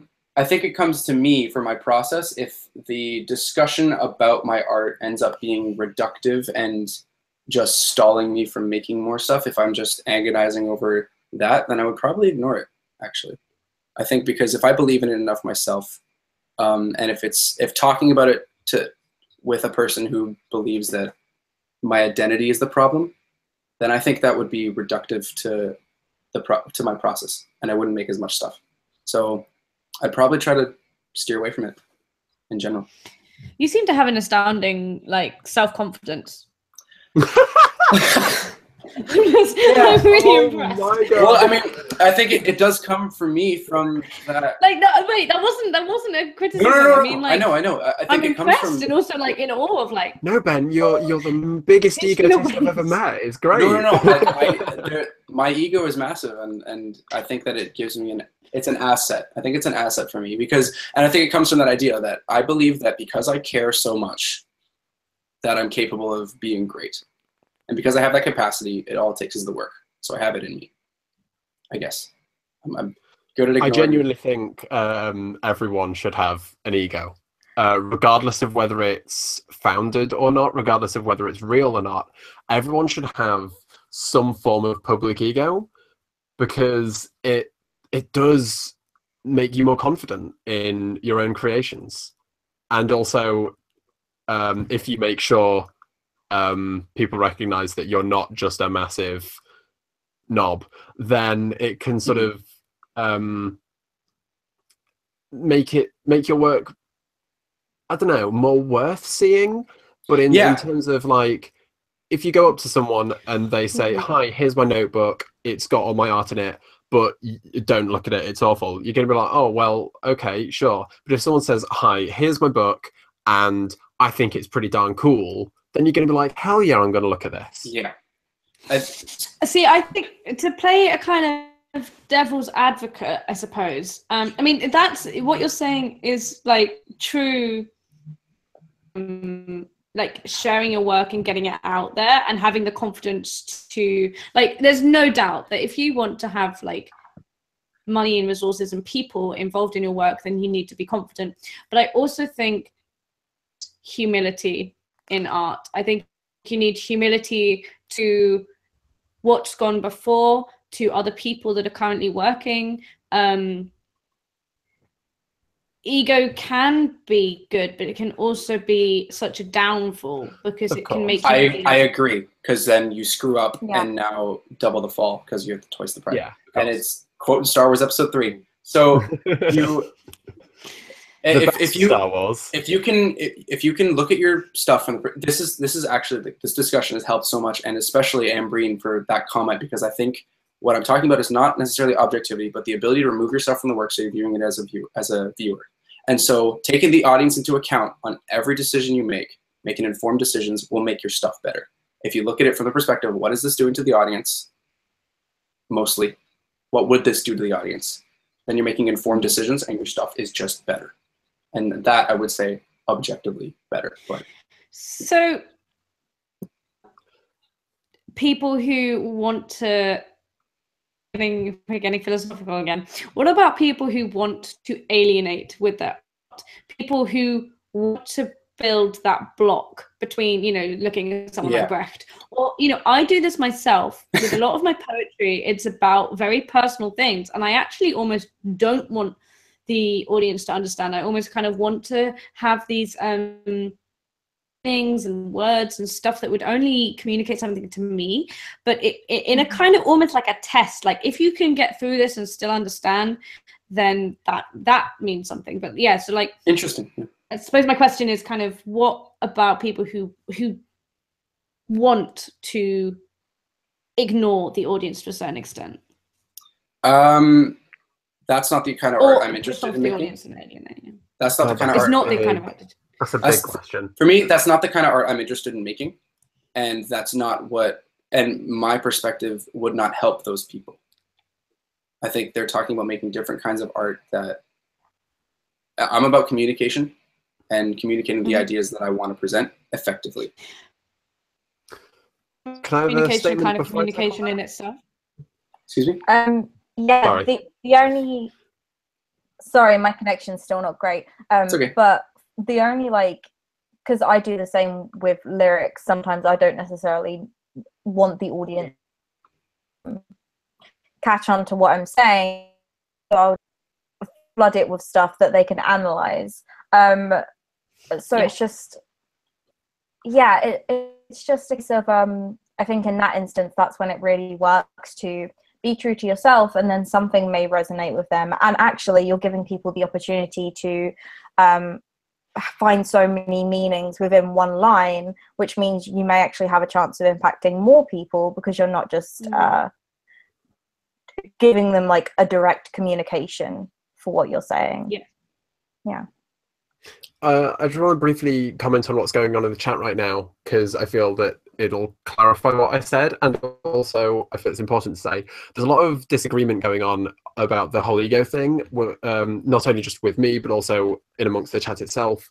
And I do want to mention, please disagree, because A, I have no authority. It's fun. A, it's fun. B, I have zero authority over anyone except myself. I don't claim to have the answers. I just have the life I lead. So if you disagree with me, if you disagree with anybody else, please do, because it allows for further thought, and it allows you to improve yourself and become more sure of who you are. So sorry, I have to go in 4 minutes, so I do have to leave. Say your things. No, I'll say my. Do you finish your thing, and I might. No. I was pretty much finished. Okay, sweet. My closing remark is I really appreciate everybody helping me understand that it is actually about what I'm talking about is viewing your work from the audience perspective. And thank you to every single one of you for helping me figure that out. Sweet. Now I'm even more confident. So you've done it. You created me into a monster. So yeah, I really appreciate that. Thank you all so much. I'm gonna head now. Hopefully this discussion is giving you guys some food for thought. I can't wait to see this later and watch back and cringe at my resting face when I'm looking at comments.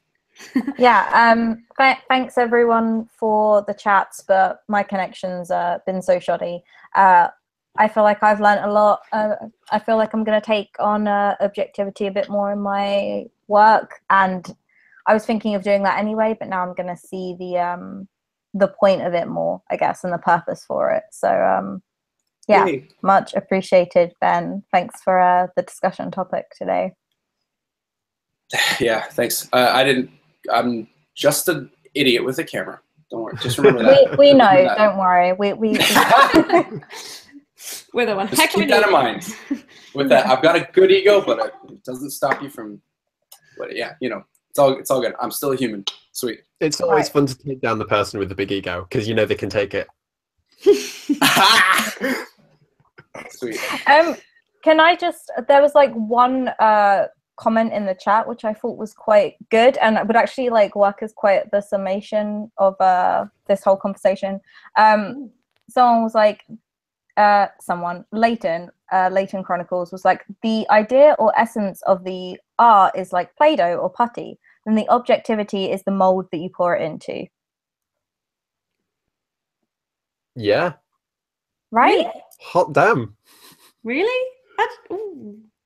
I agree, actually. I want to read that some more. I'm trying to find it. Figure out what I think. It was Fran way pretty much far quoted it, so you can see her little gold crown comment, because she's the queen, I guess.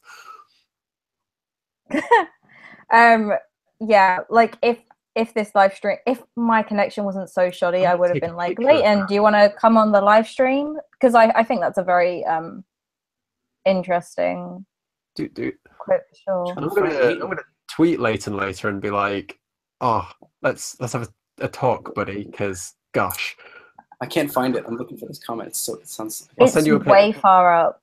Okay, send it to me, and I'll be looking later. Yeah. Cool, and maybe I'll tweet it. Yeah, because above that, like his previous comment before that was like, instead of objective approach, wouldn't structuralist approach convey better what's being said? For example, films are always perceived subjectively, but often use a free arc structure. Yeah. Yeah. Right, I'll take a picture of it, Ben, and then I can send it you. Sweet. Thank you so much. Cool. Right. Izzy, Greg, Ben, thank you so much for today. Thanks for keeping it going. Thank you for having us. Thank you for disagreeing with me thank you so much for disagreeing with me on all the times you did, because it just that helped so much. Anytime. Made it so interesting. Yeah. Appreciate it. Sweet. Thanks, everyone. Hope you have a good night. Bye. Bye. Don't sleep. Goodbye. Follow me on Twitter. Oh my god. All right.